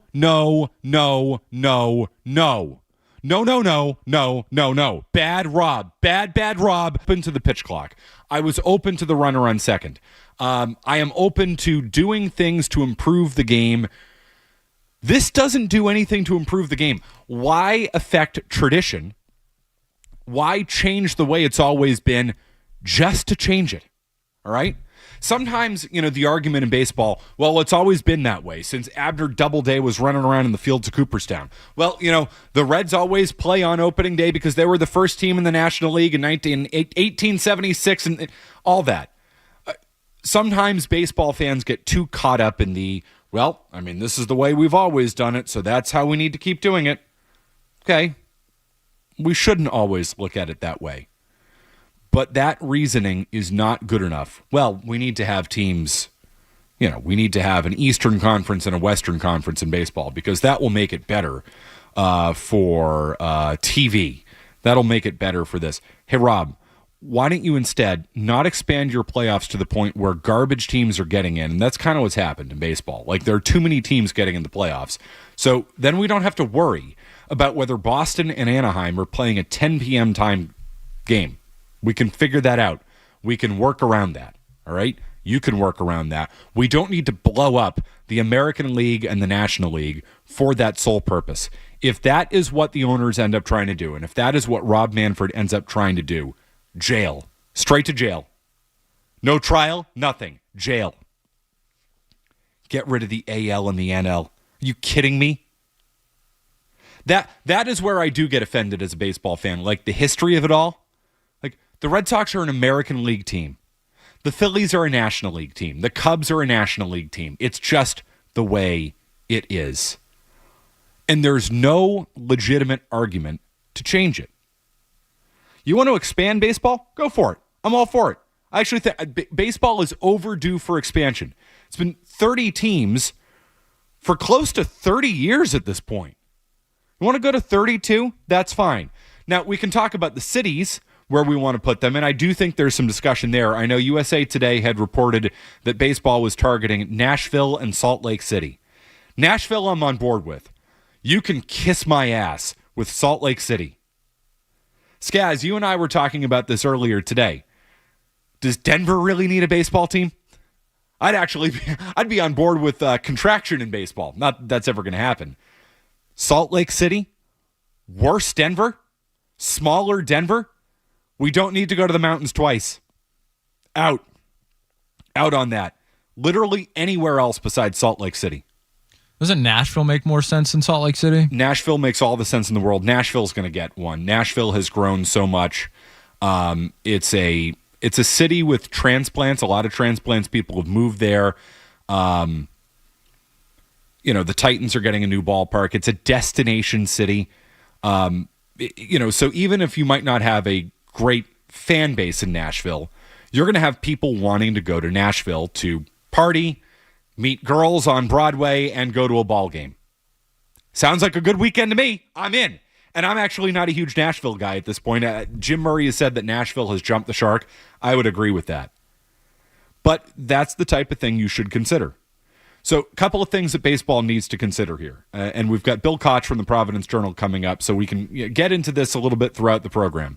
But this Rob Manfred thing offended me so much. I would actually be a proponent of going American League, just straight up abolishing divisions. American League, National League. Top 6 teams get in, top 4 teams get in, whatever that thing is.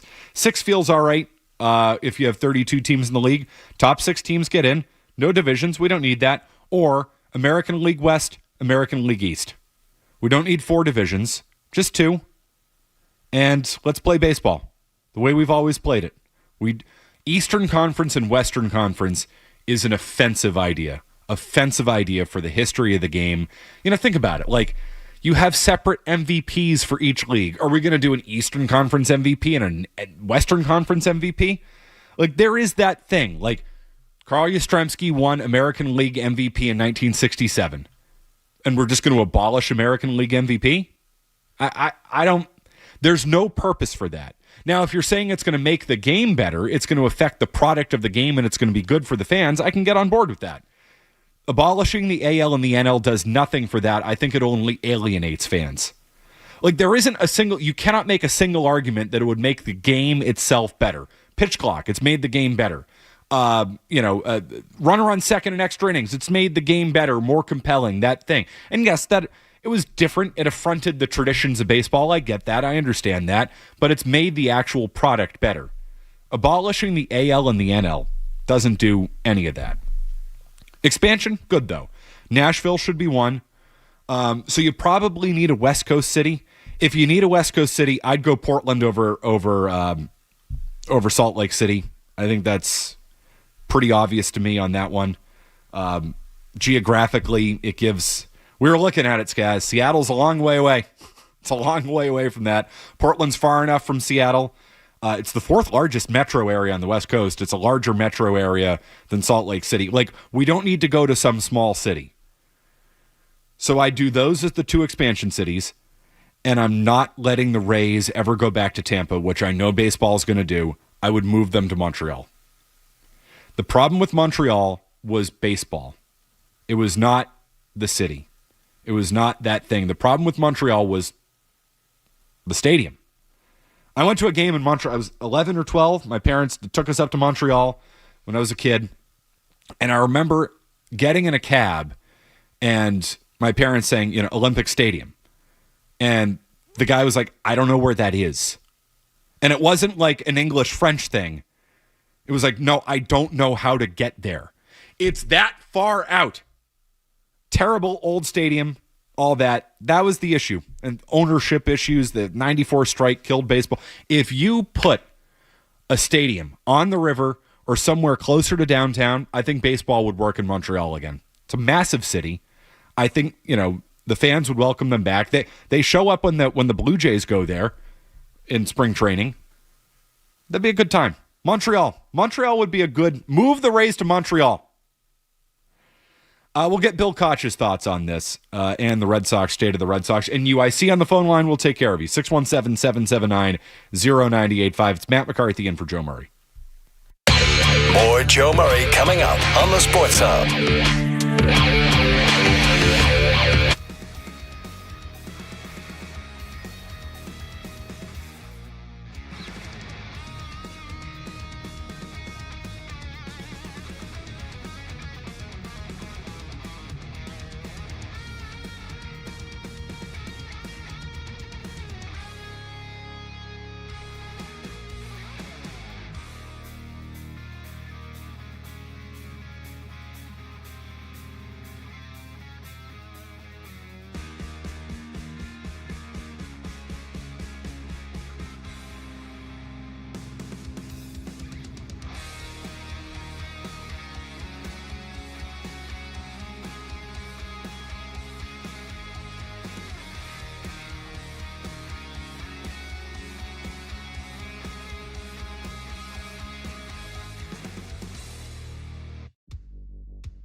in the face to those who like baseball, to those who care about the way things should be.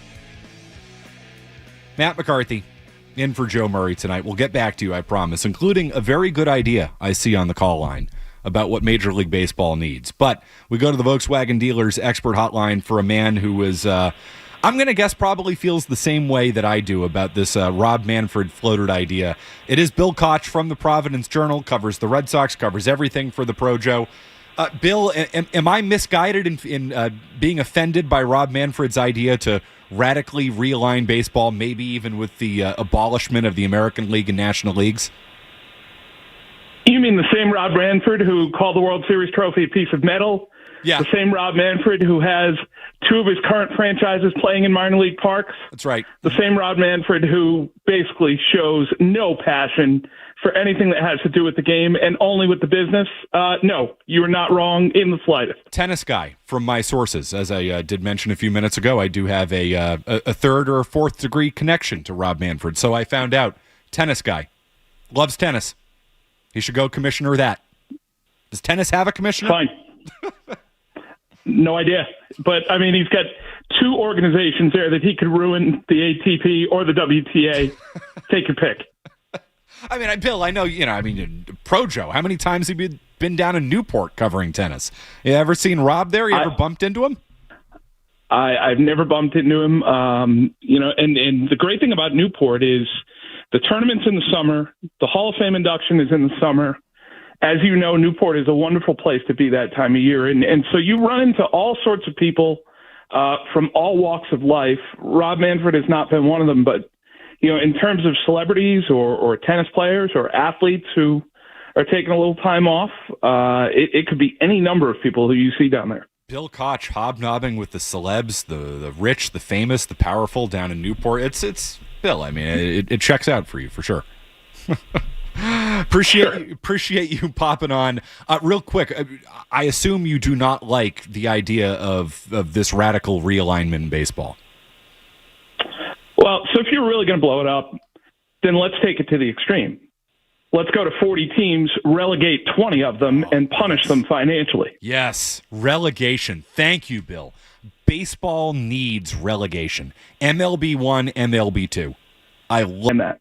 But in terms of competitiveness, in terms of parity, in terms of the teams on the bottom actually having to try every year and not lose 110 games with basically no care for their fans, they would be held ransom by relegation. They would have to try. They would have to allocate resources on an annual basis just to stay in the league. I mean, to be totally honest, Bill, do we even need 40 teams to do relegation? I mean, if we have 32, can't we have a 12-team relegation league and 20-team Major League Baseball, 10 in the American League, 10 in the National League? Can't we just do that? I would try to add that many teams because I would appeal to the existing owners' greed.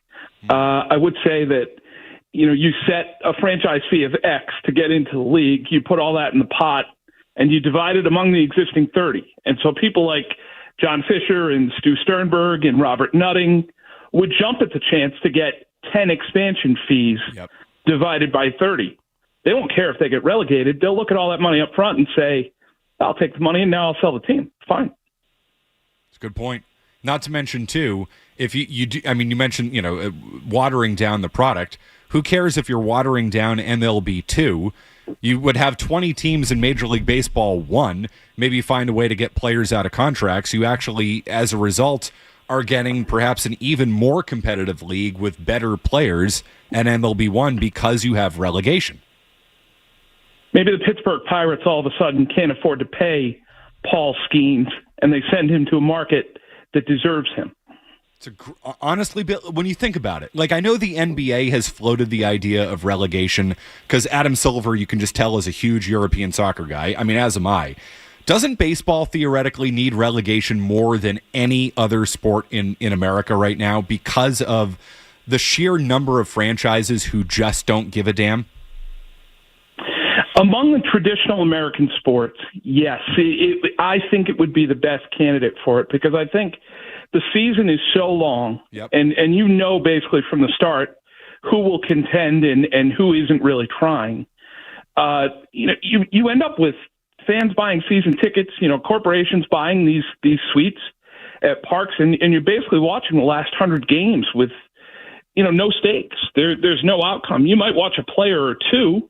There might be some interest when an opponent comes in, but in terms of your own results, there's really not enough care there. And as to avoid the drop, some of the passion that comes through at the bottom of the divisions in European soccer and some of the desperation that you see in the last couple months of the season to avoid going down to a second division, really heightens the atmosphere and makes it something special. Well, and it lends itself perfectly to baseball, right? Because as you mentioned, it's 162 games. Like, I've often found that one of the problems that baseball has had, maybe in the last 10, 15, 20 years, Bill, is so much of the competitiveness now is happening in the middle of the league, because we have the wild card, and they've expanded the playoffs now. And I personally don't like the expanded playoffs, but the competition is happening between teams 5 through 8 in each league. Those aren't great teams. And we can make the argument with the Red Sox right now, like, are they any better or worse than the Yankees, the Mariners, the Guardians, the teams like that? There isn't enough competition at the top of the league or the bottom of the league. Relegation gives you that, especially over the course of 162. Like, you do not want to end up in last place in the American League because you're then getting kicked out of the league. It's perfect for baseball. Oh, I love it. Oh, Bill, you just programmed the next 90 minutes of this show. Oh, I love that. I'm sure the callers are going to love it as well. Good luck. Thanks. Hey, listen, Bill, it's a Wednesday night in the summer. I mean, good luck is needed anyway. Bill Koch, Providence Journal, joining us on the Volkswagen Dealers Expert Hotline. That was fun. The Red Sox have not been fun the last 3 nights. What's your level of concern right now, based on what you've seen in the last week, 2 with this team? Well, they're just kind of leveling off here. Whether it's offensively, some guys who really propelled them earlier in the year and got them to the point where they were playing really well in June and July. The bullpen obviously is a huge concern in terms of options beyond Aroldis Chapman and Garrett Whitlock. You don't have a third clear high leverage guy.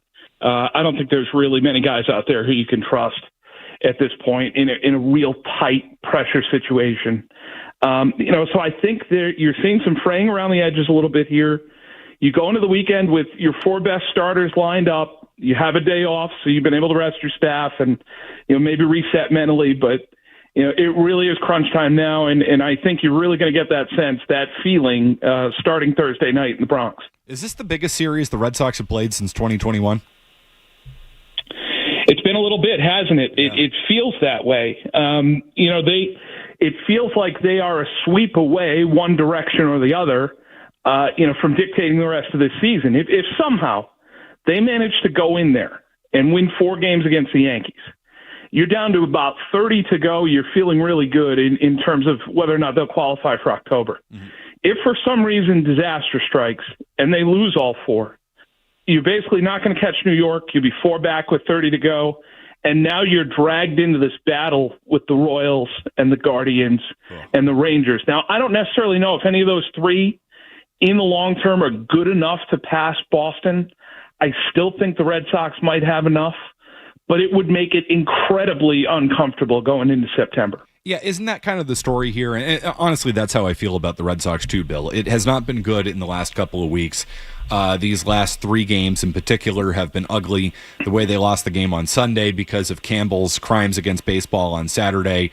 You've got the 3 bases loaded situations in consecutive innings last night, the failed tag up. The Red Sox have issues. They've had issues all year long. I just don't think the competition is good enough to catch them, even with those issues. I said this earlier tonight. They've got problems in the middle of that lineup. They don't have a true middle-of-the-order bat with Anthony and Bregman hitting 1-2. It's going to catch up with them eventually. I just don't know if it's going to catch up with them in September. I think it catches up with them when they go on the road in October. That's where I think it hurts them. Yeah, I mean, you're 3-4-5 last night at Duran, Story, Yoshida. Where have you gone, Manny and David Ortiz? I mean, my goodness. Go back to 2018. Betts, J.D. Martinez. Those are the 2 best hitters in your lineup. The standard has dipped, Matt. We've talked about that in the past. Just what John Henry and Chaim Bloom did, to the sort of outlook, the ethos around here, the acceptance of mediocrity and, trying to build for the long term and not necessarily having enough urgency in the short term. And you can't platoon advantage your way to a championship. It requires great players when the stakes are the highest. And, you look at someone like Abraham Toro, who's still in this lineup, really, really struggling. He's got 7 extra base hits since June 11th. Connor Wong's been allowed to be on this roster all year. He's got a 457 OPS. Ceddanne Rafaela has fallen off a cliff this month. He was really driving them in June and July. There's some questions last night about whether or not the position change might have something to do with that. I don't necessarily think that Boston has done some of its young players the greatest service by moving them around defensively. Baseball is a very hard game to play even when you're comfortable.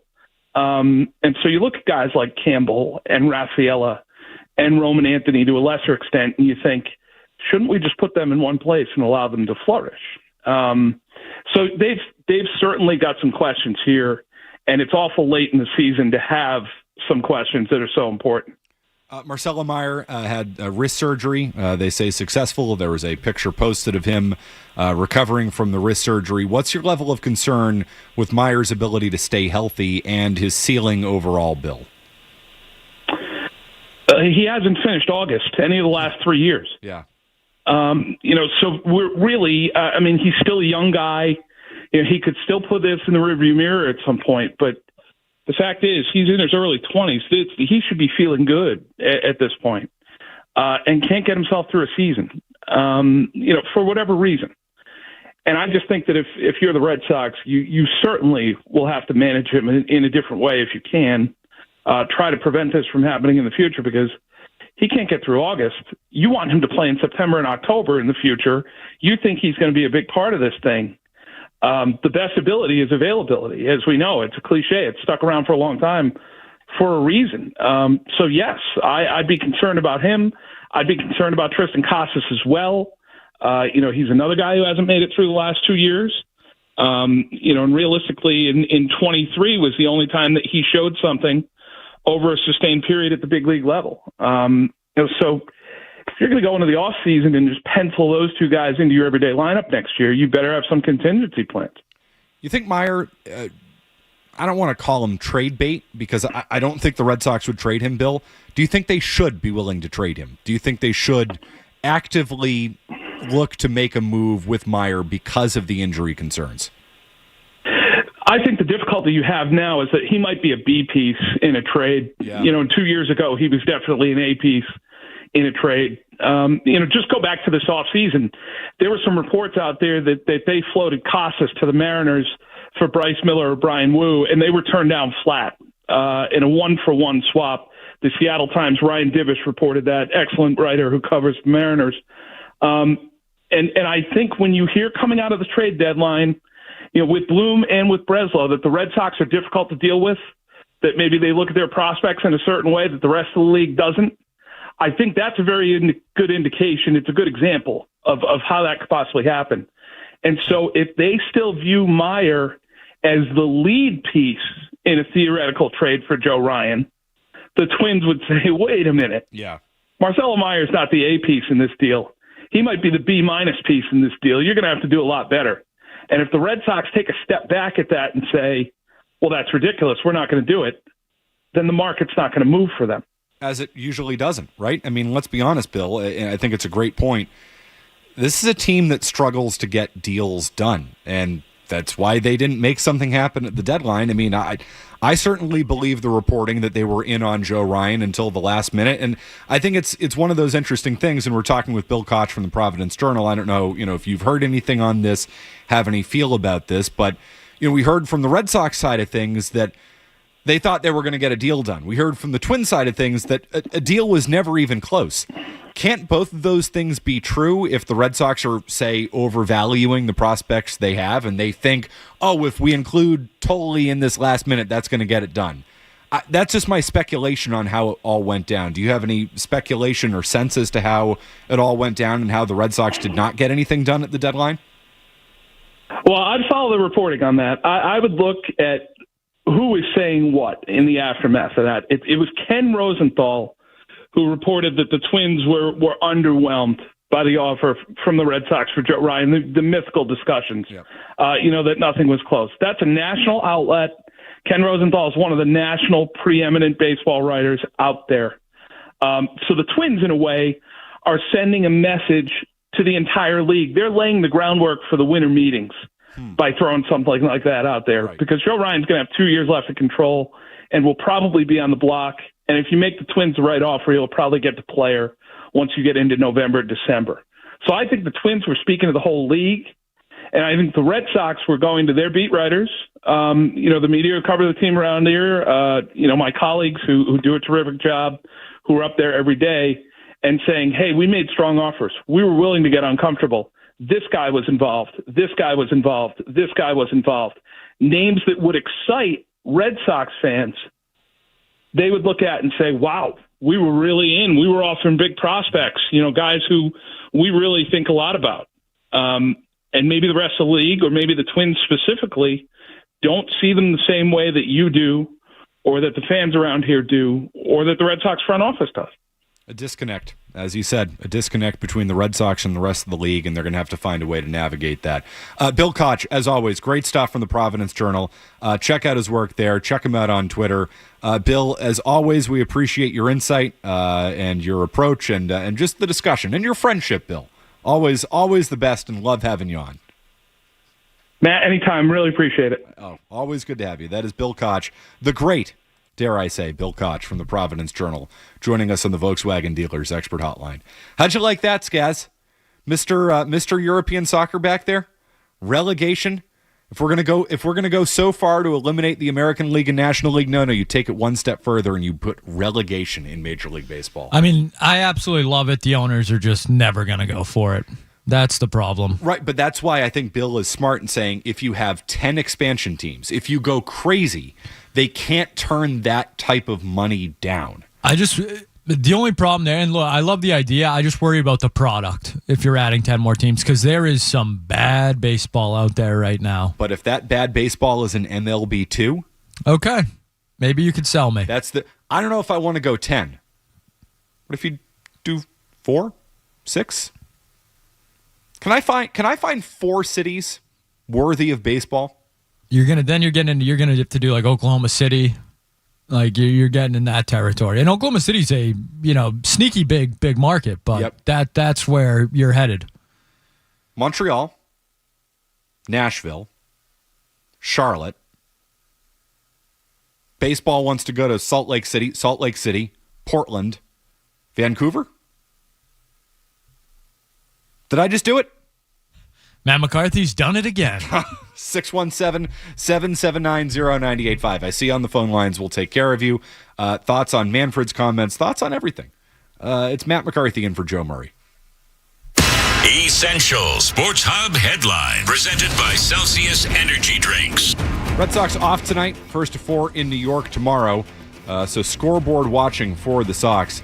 Yankees out to a 3-0 lead on the Rays in the 8th. We also have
not beholden to anything. Yeah, once football season comes around, we're more strict on the clock. We get back to the Jeremy Conley style, but in the summers, it's the summer, a little bit more of a free for all. We're here. Yeah, we're kicking back.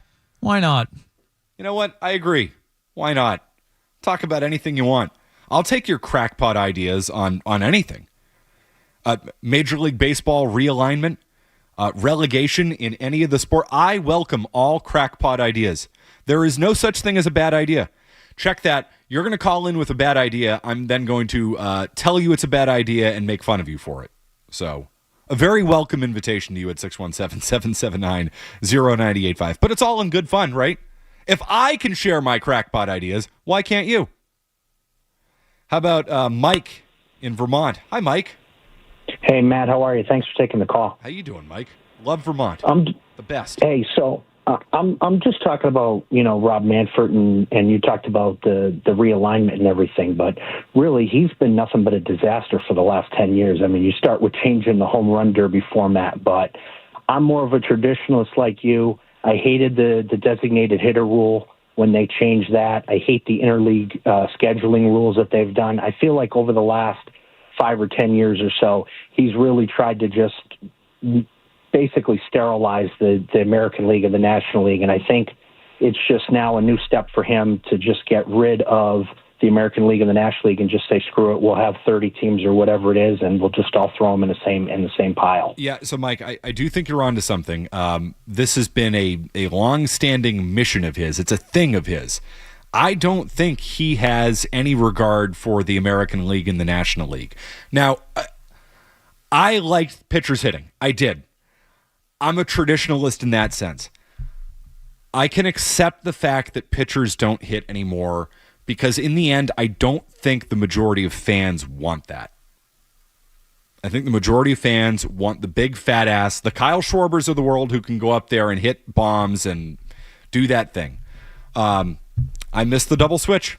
Double switches turn me on. Double switches are hot. Love a good double switch. Never see it again. That makes me sad.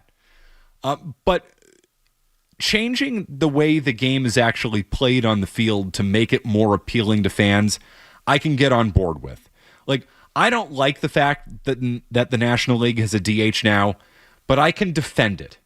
I didn't support it. I didn't want it, but I can defend it because I do think it makes the game, like, I get why fans want it. I'm a traditionalist. I can let that thing go. Abolishing the AL and the NL for the sole purpose of Eastern Conference, Western Conference, that doesn't make the game better in any way. So that's what I have a real hard time getting on board with. The biggest thing you can say for Manfred is he's not afraid to break things. He's not afraid. I mean, baseball fans didn't want the pitch clock. A lot of baseball fans didn't want the pitch clock. I, at first, hated the idea of the pitch clock in 2015. But by the time 2022, 2023 rolled around, I said, the game is dying on the vine. We need to play it faster. It's the best thing that's ever happened to baseball. The pitch clock is incredible. It's fixed the game. It's made it more appealing. Ratings are up. Attendance is up. Baseball is in as healthy a place as it's been in the last 10 years. That's not an opinion. That's a fact. Look at the Red Sox ratings. Look at national TV ratings. Look at the World Series ratings. Look at the All-Star ratings. Look at the Home Run Derby ratings. Look at everything. It across the board. High as it's been at 7 years. High as it's been in 7 years. Every single place. High as it's been in 7 years to a decade. People are coming back around on that because they weren't afraid to break that thing. Tell me how abolishing the AL and the NL does that, though. It just doesn't. How about Mason in Buffalo? Mason! Hey guys. So something I wanted to talk about is this standout wide receiver for the Patriots, undrafted, Afton Chisholm III. I think that's how you say his name. This dude is giving me Julian Edelman vibes, like just the whole story too. Like honestly, he should make the roster at 53. He should make it. And right now with what's going on with Kyle Duggar, and he could possibly get traded.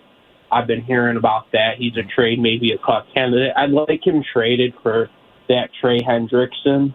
Give.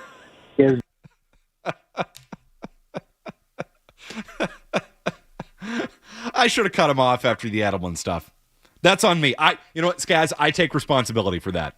Bad moment for me. Bad Matt. Bad. Bad McCarthy. Bad. What are we doing? Skaz, have you ever heard, I don't know if you've heard this in the last 3 months, that Efton Chisholm might be the next Julian Edelman? Have you heard that? Very original take. I've not heard that from any Patriots fan out there. Whispers. I've heard, some whispers of it, Amendola, Edelman. Yep. There's some similarities there. What? That they're all white receivers? Is that the similarity? Very shifty, White receiver, Julian Edelman. No, I mean, he's probably Austin Carr, but that's okay. That's all right.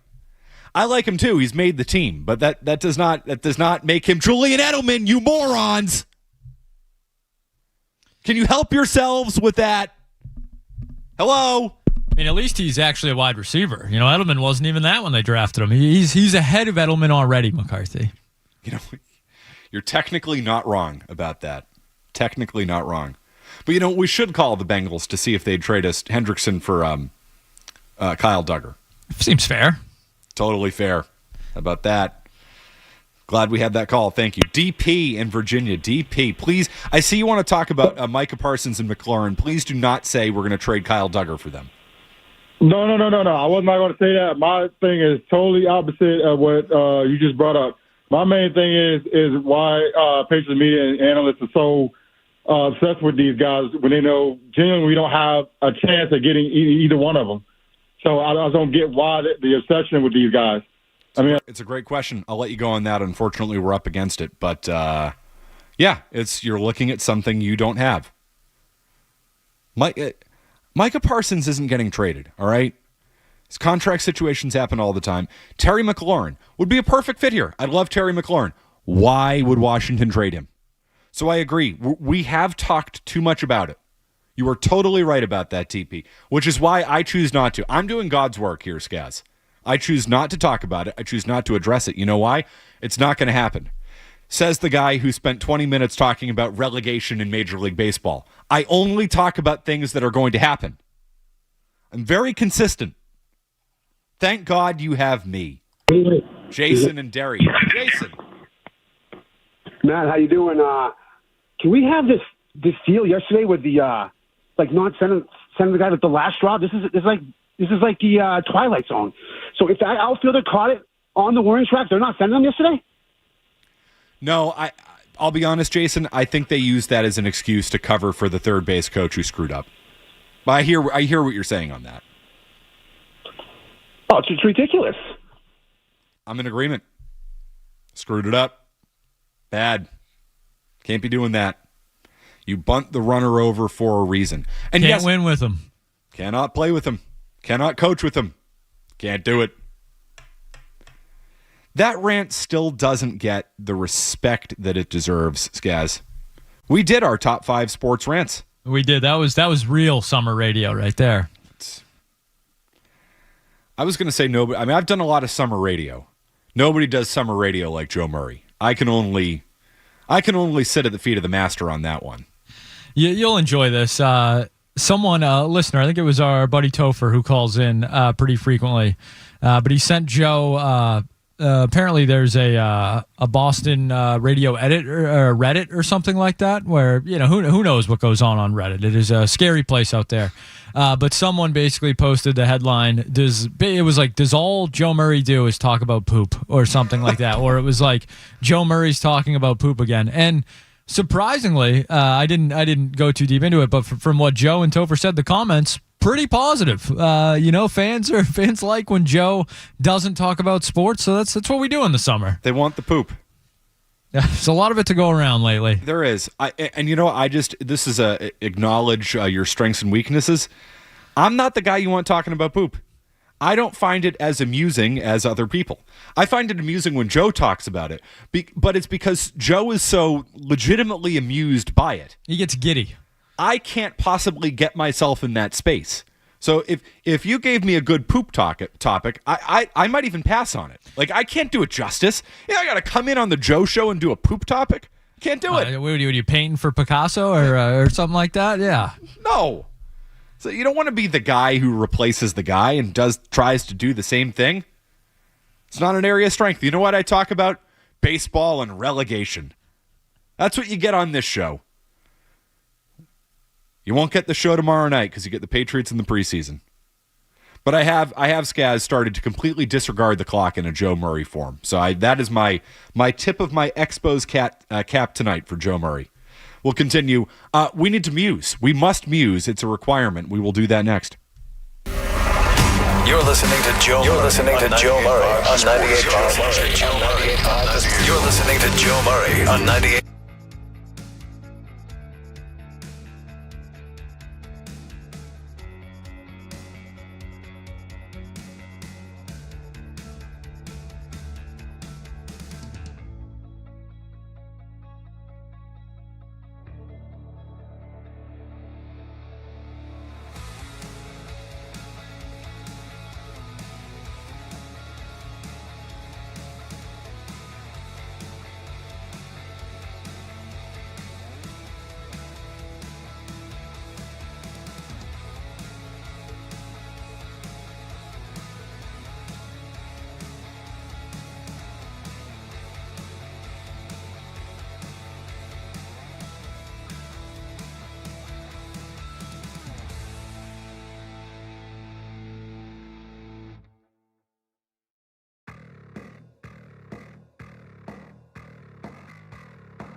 in the bottom of the 9th.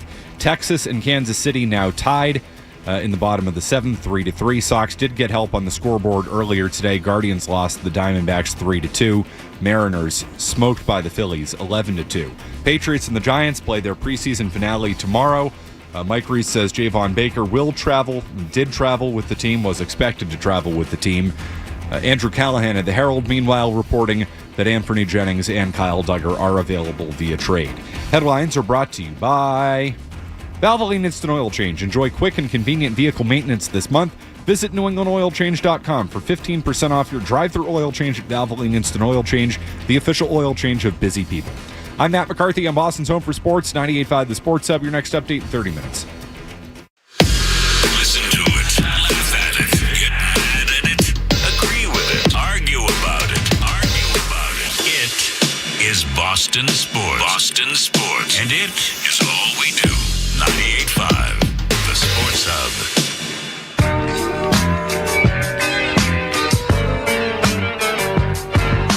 You want a random take? Murray's got all sorts on stuff in the world unrelated to sports. So sit back, relax, and get your mind in the game and listen to the words of a grown man complaining. Oh, Murray's musings.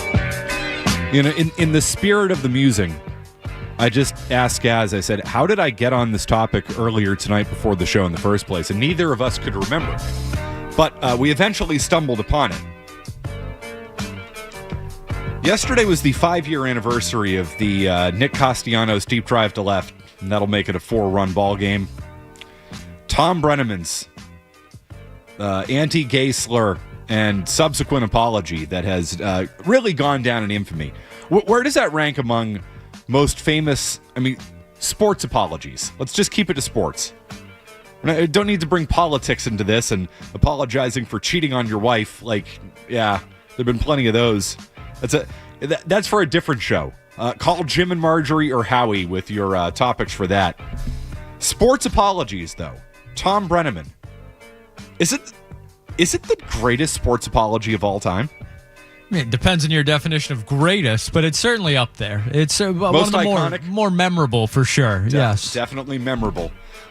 It's also, I also found it slimy and sleazy.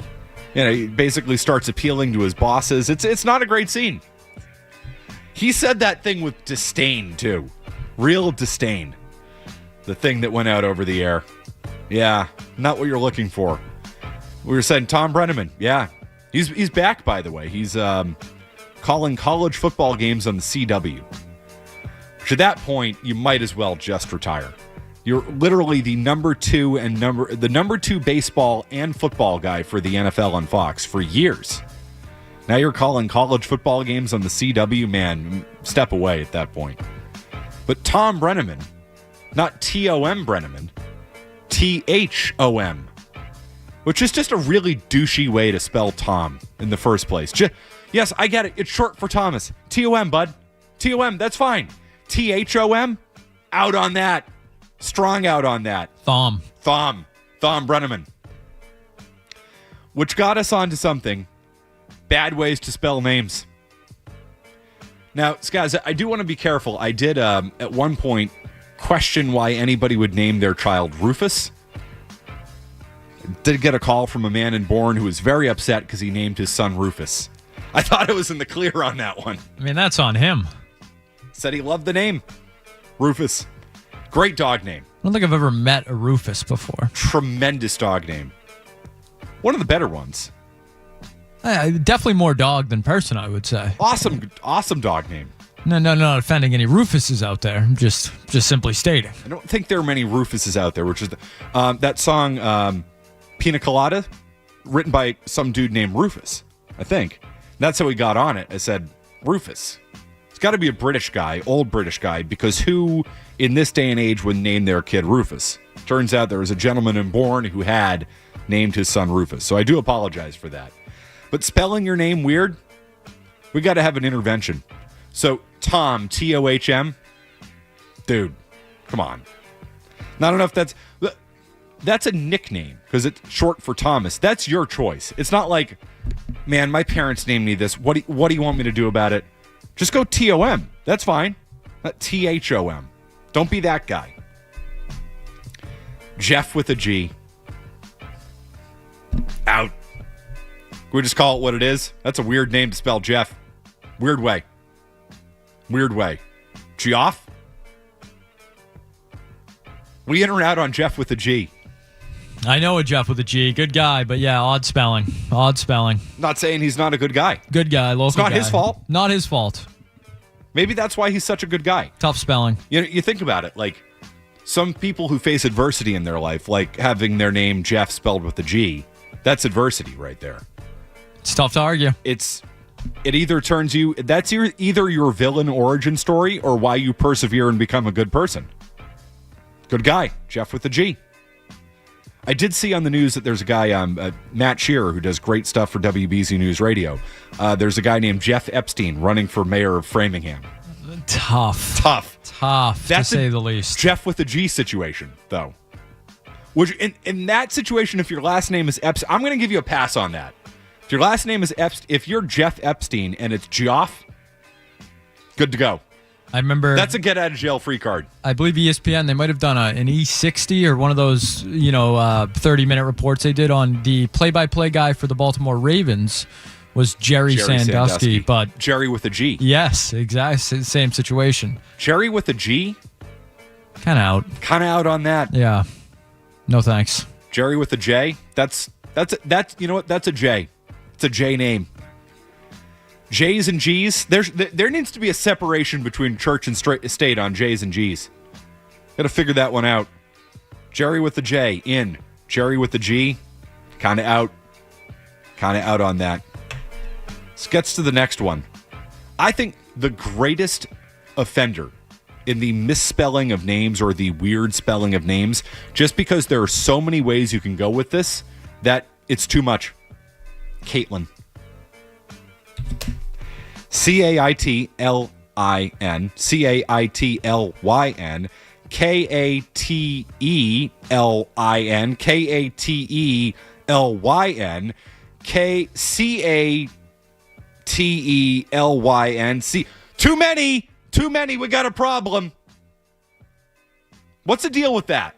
Who allowed this? Names are tough. You want to pick a unique one for your child. I'm not in that position, not yet, anyways. But yeah, just the spellings there. Caitlin's a good one. Emily, I feel like, is another one that gets co-opted at times, where there's Emily, like EMMALEE. I've seen, or like there's Emily, EMILY. Yeah, Emily. people get a little too creative. Once we start going E's and Y's, no. Like Skaz, I think we've discovered the problem. Don't try to replace the traditional letter with the secondary letter. Geoff. Jerry. Can't be doing that. Caitlin. Can't be doing that. Y's versus I's. Y's versus E's. I's and E's to make Y's. In this situation, always Y, not sometimes Y. Caitlin. I can get on board with the Irish spellings. If you want to go Sean versus Sean, I can get on board with that. Fine with that. Multiple ways to spell Megan. Fine. Once we start switching A's and E's, though, that's a problem. You want to go Megan, MEAGAN, fine. MEGAN, fine. You can go the Irish spelling on that, MEAGHAN. You want to go with that? That's fine. On board with that. All three of those, those feel in bounds. Caitlin, though, out of control name. We've lost it there. Trying to think of some others. I think Jeff is the greatest offender in this regard. Just like we got to cut out the G thing. Jeff and Caitlin. Got some problems there. Today's birthdays. It is Murray's Musings. I'm not as good with this. Demi Lovato, 33. Andrew Garfield, 42 today. On this day, famous birthdays. Now, this is a problem. This website I keep going to takes you all the way back to like the 1300s. Kind of out on that. Scroll through on this one. Who do we have? Isaac Hayes' birthday today. Singer-songwriter, also known as Chef from South Park. Robert Rest in Plant's peace. birthday today. Oh, that's a big one. Led Zeppelin. Got the new South Park episode here soon, right? 10:30? I believe Towley is returning tonight, is what I saw. So happy about that. Al Roker's birthday today. Is he still doing his thing? I have no idea. Usually see him dressed up in some costume or something. I have not seen Al Roker in a while. He's got to be still doing that thing, right? Why would you leave that job? What do you think Al Roker makes a year? 71 years old. Let's see if we can... got to be out there on the internet. I bet you Al Roker makes 8 figures a year. His estimated salary is $10 million. All to get up there. Signed a 5-year, $50 million contract. Jesus. 5 years, $50 million. To get up there and say, now let's find out what's happening in your neck of the woods. Just to toss to the local weather. Now, I know you got to live the morning lifestyle. And as somebody who did morning radio for 7 years, I would wish that on nobody. For $10 million a year, I'll do Today Show. Good Morning America, whatever that thing is. In on that. That has to be the biggest stealing money thing in media still out there. The Al Rokers of the world, whatever Strahan's making on GMA. Like Vanna White had a good gig for a long time there. Dude, Vanna White. She's still doing it. Yeah.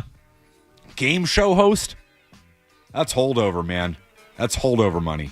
Didn't you say Vanna White owns all the name, image, and likeness stuff for the Wheel of Fortune games and casinos? Yes, she licensed all of that and she owns it. So all of the Wheel of Fortune stuff you see in any casino, she's getting a little slice of that. So kudos to her. Tremendous. Largest entourage I've ever seen in my life. Celebrity entourage. I was an intern at the time for WTKK. Way back before it was Hot 96.9. And Vanna White came through. And was on all the radio stations. You know, she was on with Lauren and Wally. She was on with all those guys. And she changed her outfit for every single radio interview. Skaz, I swear to God, she had doubles. No, doubles. So if you take a shot at Vanna White, you're not sure if you're getting Vanna White. She had people in her entourage who looked exactly like Vanna White. It was something straight out of Star Wars Episode 1 with Padme and the Princess Amidala situation here. She was literally the real-life Princess Amidala. The Air Force One situation here. For Vanna White. I've been around, Skaz, presidents who did not have the entourage that Vanna White had. I mean, H.W. was retired at that point. He's just hanging out. Presidents, sitting governors, senators who did not have the security detail. And again, doubles that Vanna White had. What a gig. And you know what? If I owned every Wheel of Fortune casino thing out there, I'd have doubles too. I'd have McCarthy doppelgangers walking all over the place. So when the Red Sox want to take a shot at me, maybe they don't get me. We'll continue. It's McCarthy in for Joe Murray. More Joe Murray coming up on the Sports Hub.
about Jose in Boston? Jose.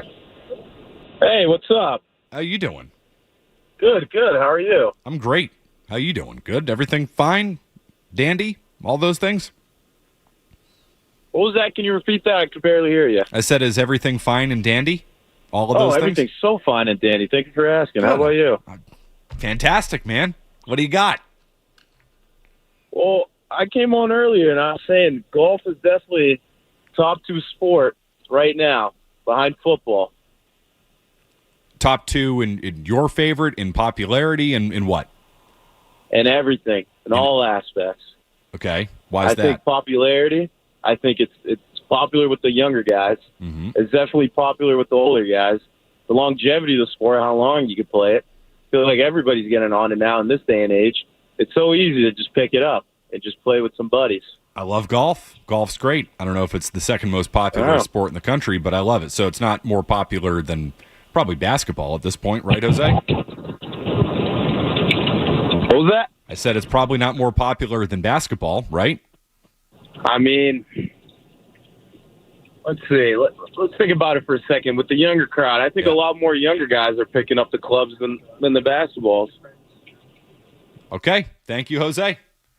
Skaz, golf guy back there? I'm a golf guy. Love golf. Just got back from Prince Edward Island. Amazing golf destination, by the way. What would you say to that take? I love the enthusiasm there.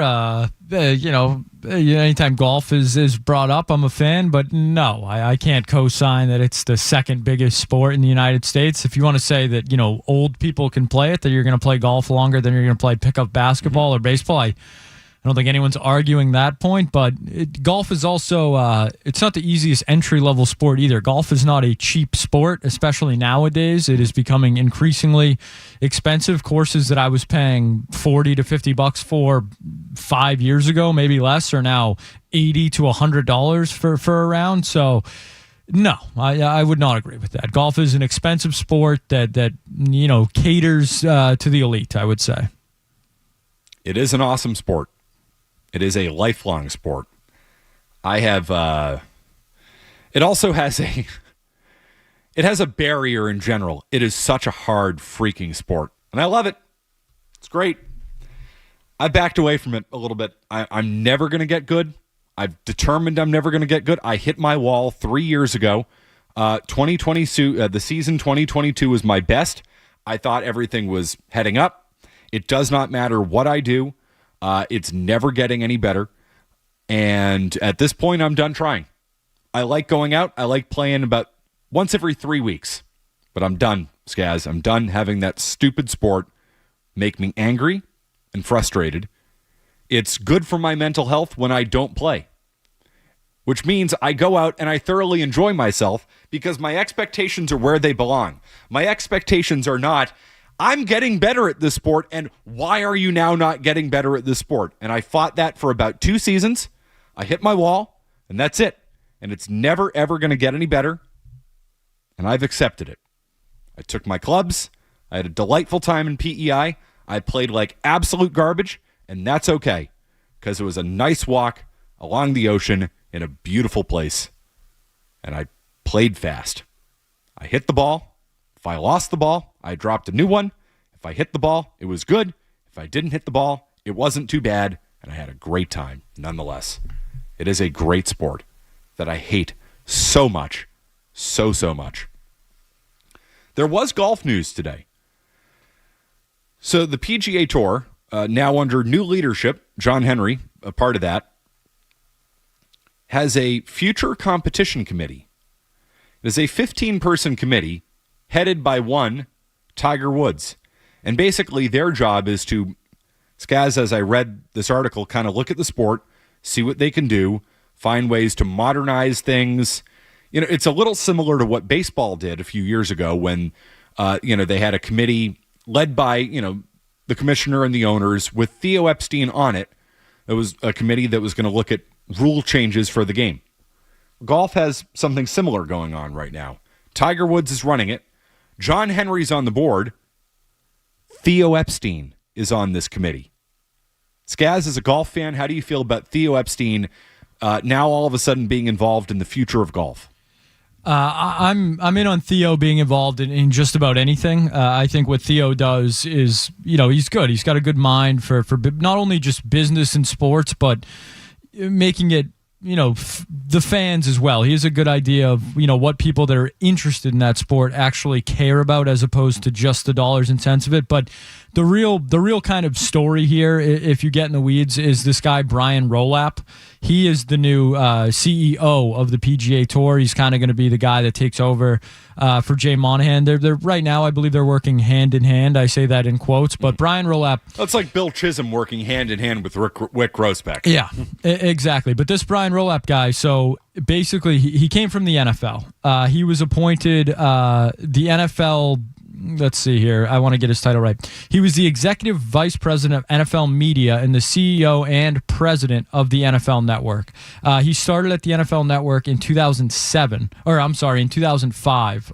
When they launched the network. Yeah, basically. Pretty close to it. So he was the director of finance and strategy in 2003, and then was promoted inside the network to vice president in 2005. So this is a guy who knows what he's doing. The NFL has grown immensely in that time. He was also the 40 under 40 Hall of Fame. Sports Business Journal has this guy in there. When people thought Goodell might step away, he was the guy a lot of people pointed to as being the successor to Goodell. I don't know if that's still going to be the case now that he's taken this job, but if you're a golf fan who's been kind of frustrated with the game of golf over the last couple of years with LIV and all that, this Brian Rolap guy, he seems like someone that's going to do more than Jay Monahan and have more of an actual grasp on what fans are interested in for the sport. So I think today a good day for the PGA Tour. I agree. And anytime you can get Theo Epstein involved in something, who, Skaz, I think approach the rule changes in baseball with the fans in mind as much as anything. The dollars and cents, of course, but I think he recognized that those two things went hand in hand. And he really was able to look at the game and say, these are the strengths of baseball, and this is where we've gone wrong. Like, for somebody in that position to be able to look at something and say, this is where we've gone wrong, that takes a lot. It takes a lot of courage, a lot of guts, a lot of intelligence, because most people are not going to say this is where we've gone wrong. I hope Theo Epstein is one day the commissioner of baseball. Rob Manfred stepping aside in 2029 once he's done trying to ruin the game and abolish the American and National Leagues. I hope Theo's next. But if I'm a golf fan, and I am, knowing that Theo has a spot on that committee with Tiger Woods, John Henry's there too, Rolap, that's good. That's good for the future of golf, because Theo is going to think about it. Now, I don't know how much of a golf guy Theo is, but Theo is going to immerse himself in that thing, and he is going to be, to me, somebody who considers the fans and what the fans want. Here's the problem with it. The more time he's spending with the PGA Tour, the less time he's spending with the Red Sox, which is bad. Very bad.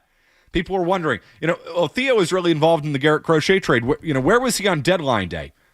Maybe having dinner with Tiger? I don't know. Doing something for the PGA Tour? That's bad news for the Red Sox. It's not what you're looking for. 617-779-0985. Matt McCarthy in for Joe Murray. Essential Sports Hub headline presented by Celsius Energy Drinks. Red Sox off tonight. They're opening up the first of four tomorrow in New York against the Yankees. The Yankees, meanwhile, out to a 6-3 lead in the top of the 10th over the Tampa Bay Rays. So the Yankees in line to pick up a half game on the Sox tonight. Text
This here from the Associated Press. Skaz, I do enjoy, if I ever have an opportunity to shame somebody in my presence, I do enjoy shaming them. Headline, offshore betting on the Little League World Series irks managers.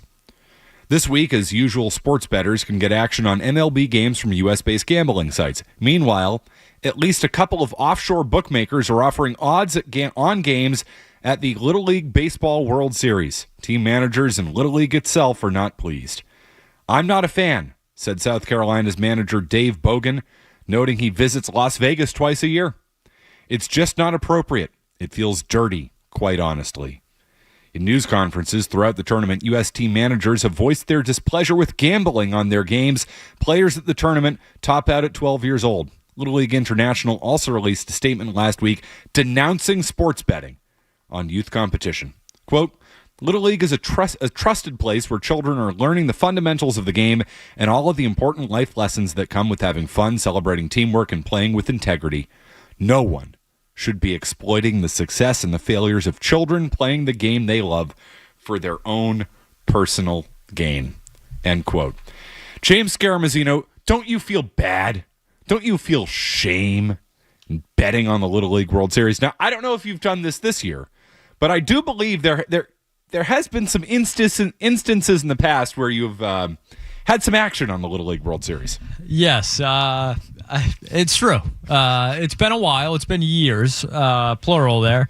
Years. Didn't we do a show last year where you had action on the Little League World Series? Maybe 2 years ago. But okay, yeah. This was in college. This was, we would, I don't know, why not? You're doing a bunch of stuff you shouldn't be doing in college, so we had buddies that would do like full scouting reports, try and get the rosters ahead of time. Height is a big one in the Little League World Series. Yeah, no, you got to look out for that. Taller teams usually, do well. But yes, the sanctity of the games, you can kind of miss me with that. Not too interested in that. They're children. Yeah, sure. So are college kids, depending on who you ask. Do I think people should be wagering on the Little League World Series? Probably not. But in today's day and age, who are we to tell anyone what to do with their money? It's a free country. You can do what you please. Thought this is America. Yeah, exactly. If Randy Marsh wants to bet on it, let him bet on it. Sharon, tomorrow I'll be fighting in the state championship game. We did have an all-timer tonight, too. South Carolina versus South Dakota. It was a 1-0 game going into the bottom of the 6th inning. Tied up, 1-1. They head to the top of the 7th. 6-1 heading into the bottom of the 7th. South Carolina walked it off 7-6. Wow.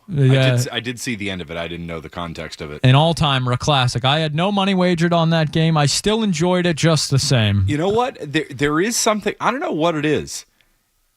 It's a super compelling product. And I'm not saying I sit down to actively watch it, but if it's on here, I enjoy it. I enjoy the Little League World Series, which in some ways you almost feel a little bit dirty. It's like these kids are crying. The dejection on the field after that 7-6 walk-off. The cameraman was addicted to tears after the game. He was zooming in left and right. But yeah, that's kind of why you're watching. There's a little bit of that where it's none of these kids lose and don't cry afterwards. That's part of the experience. I do feel dirty, but it's compelling. The tears, show me something. Tell me a story. I feel awful for the kids. You hope you get out. I mean, dude, I made an error when I was 12 years old that cost us 5 runs, and I still think about that error. This is where I know it was in the semifinals. That I just... obviously wasn't a great athlete. That's why I'm here. But I never cried after, and I'm not trying to sound like tough or cool. I just simply never cared enough. And I think that probably says more about me than anything else. But I had plenty of teammates that would be broken up for days after losses. I simply I didn't have that in me. I just didn't have it. I got caught stealing home. We were down a run. It was the bottom of the 6th inning. We had the bottom of our lineup coming up. I batted 5th. I got on base. I walked. No, I was the Mark Bellhorn of Carver Little League. I walked. Nobody had a better eye than me. I knew what to do. I was this big, fat-ass kid. And I got to third somehow. Again, pass ball situation. And I was not a great player, but I was a heady player. I was a smart player. I had the signs of every team in the league. I was the third baseman. I would look at the third base coach every time. I picked off every bunt that ever was attempted to be dropped on us because I had all the signs. But the catcher would go and get the ball, and there was no way I was ever stealing home. I was the slowest kid in the league. There was no way. No way at all. The catcher had a couple of block balls and would throw his mask. For whatever reason, was throwing his mask and then would walk over to get his mask. This is, away from home plate. And I saw it, and I almost went the first time, but I was like, no, I cannot. Final out at the plate. This is not the Red Sox situation last night. Final out at the plate.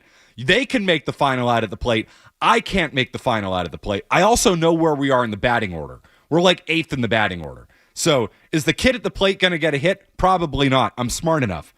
I can understand it. I almost go. My third base coach is like, I know you saw that.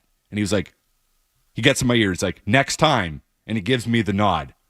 And I'm like, are you giving me the nod to try to steal home? Sure enough, Skaz, I'll be damned. The catcher tossed that mask away, trying to block a ball. Walked over to get it. The pitcher's walking back to the mound. He's got his back turned to me. I went. My fat ass rumbled my way 50 feet down that line because I was already there. I already had a lead. And I'm coming up to the plate. I'm like, there's going to be a play at the plate. I have to slide. I hated sliding. It's a long way down for me, Skaz. Long way down. I slowed up because I didn't really know how to slide. I would have gone head first, but I knew the rules. I can't go head first. I'm automatically out. I slowed up. I got tagged out. Shame. Mr. Freeman was umpiring the game. He got the call right. Boom. Out. I was slamming the ground. I was so pissed. I still think about Skaz. I thought about that in bed the other night. I'm sitting there in bed. I'm like, I can't believe I didn't score on that play. It still haunts me to this day. You have dreams you're just running slower and slower to home plate. Every single time I should have scored, those dumbasses gave me the plate, and I wasn't aggressive enough because I slowed down because I didn't freaking know how to slide. I knew I was the slowest kid in the league. I knew I couldn't run. Nobody ever would have expected me to do it. Almost caught him by surprise. Cost us a game in the standings. We didn't get a better... I'm serious. We didn't get better seeding as a result of that. We lost in the semifinals because we were up against the 1 seed. We were the 4 seed. We went up against their best pitcher. My brother was on the team. He was our best pitcher. He was so nervous. Now, he didn't have the competitiveness. He was sick before the game. The kid was sick as a dog. I made an error behind him. It was a bad scene. It was not good. I legit think he got sick because he was so nervous to pitch in the semifinal game. Here I am. I'm Mr. Competitive. Mr. Banbury, our coach, comes out. We put him in the game. He doesn't start the game. He's about to have his Willis Reed moment, his flu game moment. He comes in. Coach goes to all the infield, and he's like, he's going to be throwing meatballs. Get ready. That's what he said to us. A real sign of encouragement there. Really instilling confidence in his team. Sure enough, I boot a ball. That's it. 5 runs, game over. See you later. Thanks for coming out. What a failure. Now, the year before I did win the league championship. I had a huge double at the end of the game. Jason Bourne still knows about it. Yes, the kid's name was Jason Bourne. They tried to have him go all 6 innings. This is before pitch limits. We worked him. We took a first pitch every single time, Skaz. Every single time. Had to tire him out. Got up on me 0-2. Grooved one. I swung at 2 balls, which I never did. I was so amped up for that at bat against the Mark Bellhorn of Carver Little League. Swung at 2 balls, chased him, so he thought he was going to blow a fastball right by me. Roped it right into the left center field gap. Hero, when you think about it.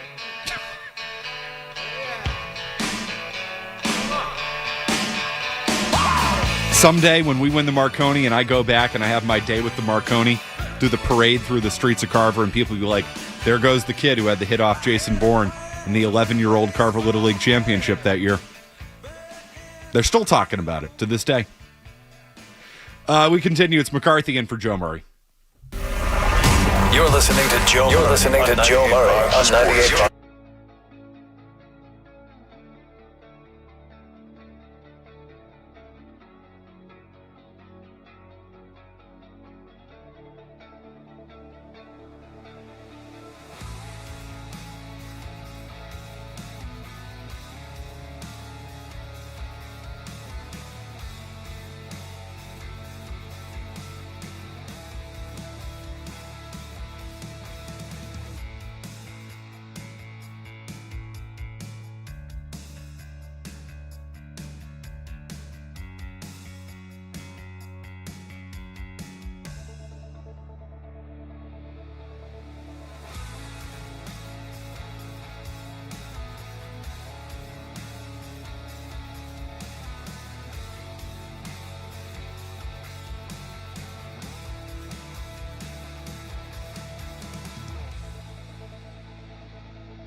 Amazon Prime game, Thursday night, Patriots, Giants, preseason finale when nobody's going to play. And Joe Murray and Alex Barth will be here to break it all down for you. They'll be on YouTube, as they always are. So bubble time. Who's in, who's out? We had Alex Barth on the program earlier tonight. He tends to think that Javon Baker's probably out. I would say, the news about Baker traveling and he's going to try to play tomorrow after not practicing this week, that would indicate that he does not feel safe with his job, nor should he. That would indicate that I think Baker's probably very much on the bubble, as he should be. I think Baker lost his job last Saturday. I think Chisholm took that job. Baker lost it. Baker was not good in that game. 7 targets, 1 catch. The preseason is mostly worthless, but I do think it does have a few spots here that it might determine a roster spot or 2. And I think the Javon Baker roster spot was probably determined by his performance in that preseason game, as it should have been, because that was not good. Skaz, in particular, is there anything that you are looking for tomorrow night in that game? Anything at all that you can take away? For me, the only thing I ever really watch for, and we mentioned it a little bit earlier in these final preseason games, is how long guys are out there. That's the biggest red flag for me. That's something I always look for in these games. If there's a guy who you think is on the bubble, might not be here at the start of the season, well, are they playing deep into the third quarter? If they're out there in the fourth quarter at all, that's usually a pretty big flag, pretty big giveaway there that they are going to be cut on the bubble. So for me, tomorrow night is, hey, why is that guy still in the game? You're going to be asking that about Kyle Duggar. Again, we have set the Joe Murray Show over-under for number of quarters Kyle Duggar plays in at 2.5. I am hammering the over. He might play the full game. Andrew Callahan reporting today that he is available in a trade. No kidding, he's available in a trade. He is not making this team. That's crazy. Never would have thought that 3 months ago, but here we are. And that was an ugly scene. Ugly scene in Minneapolis with the pick in the end zone and the fumble that probably was a fumble, but nobody cared about because it was a preseason game, as we should. Unless, of course, you had money on the game. I would so much rather bet on the Little League World Series than preseason football. At least, according to Skaz, I can base that on the height of the team. Average height per team. That's how you make your bets in the Little League World Series. So there you go. Certainly doesn't hurt. At that age, it can't help. Although, again, I was a tall kid. But I was fat, and I couldn't run, as we just found out. Tomorrow, hey,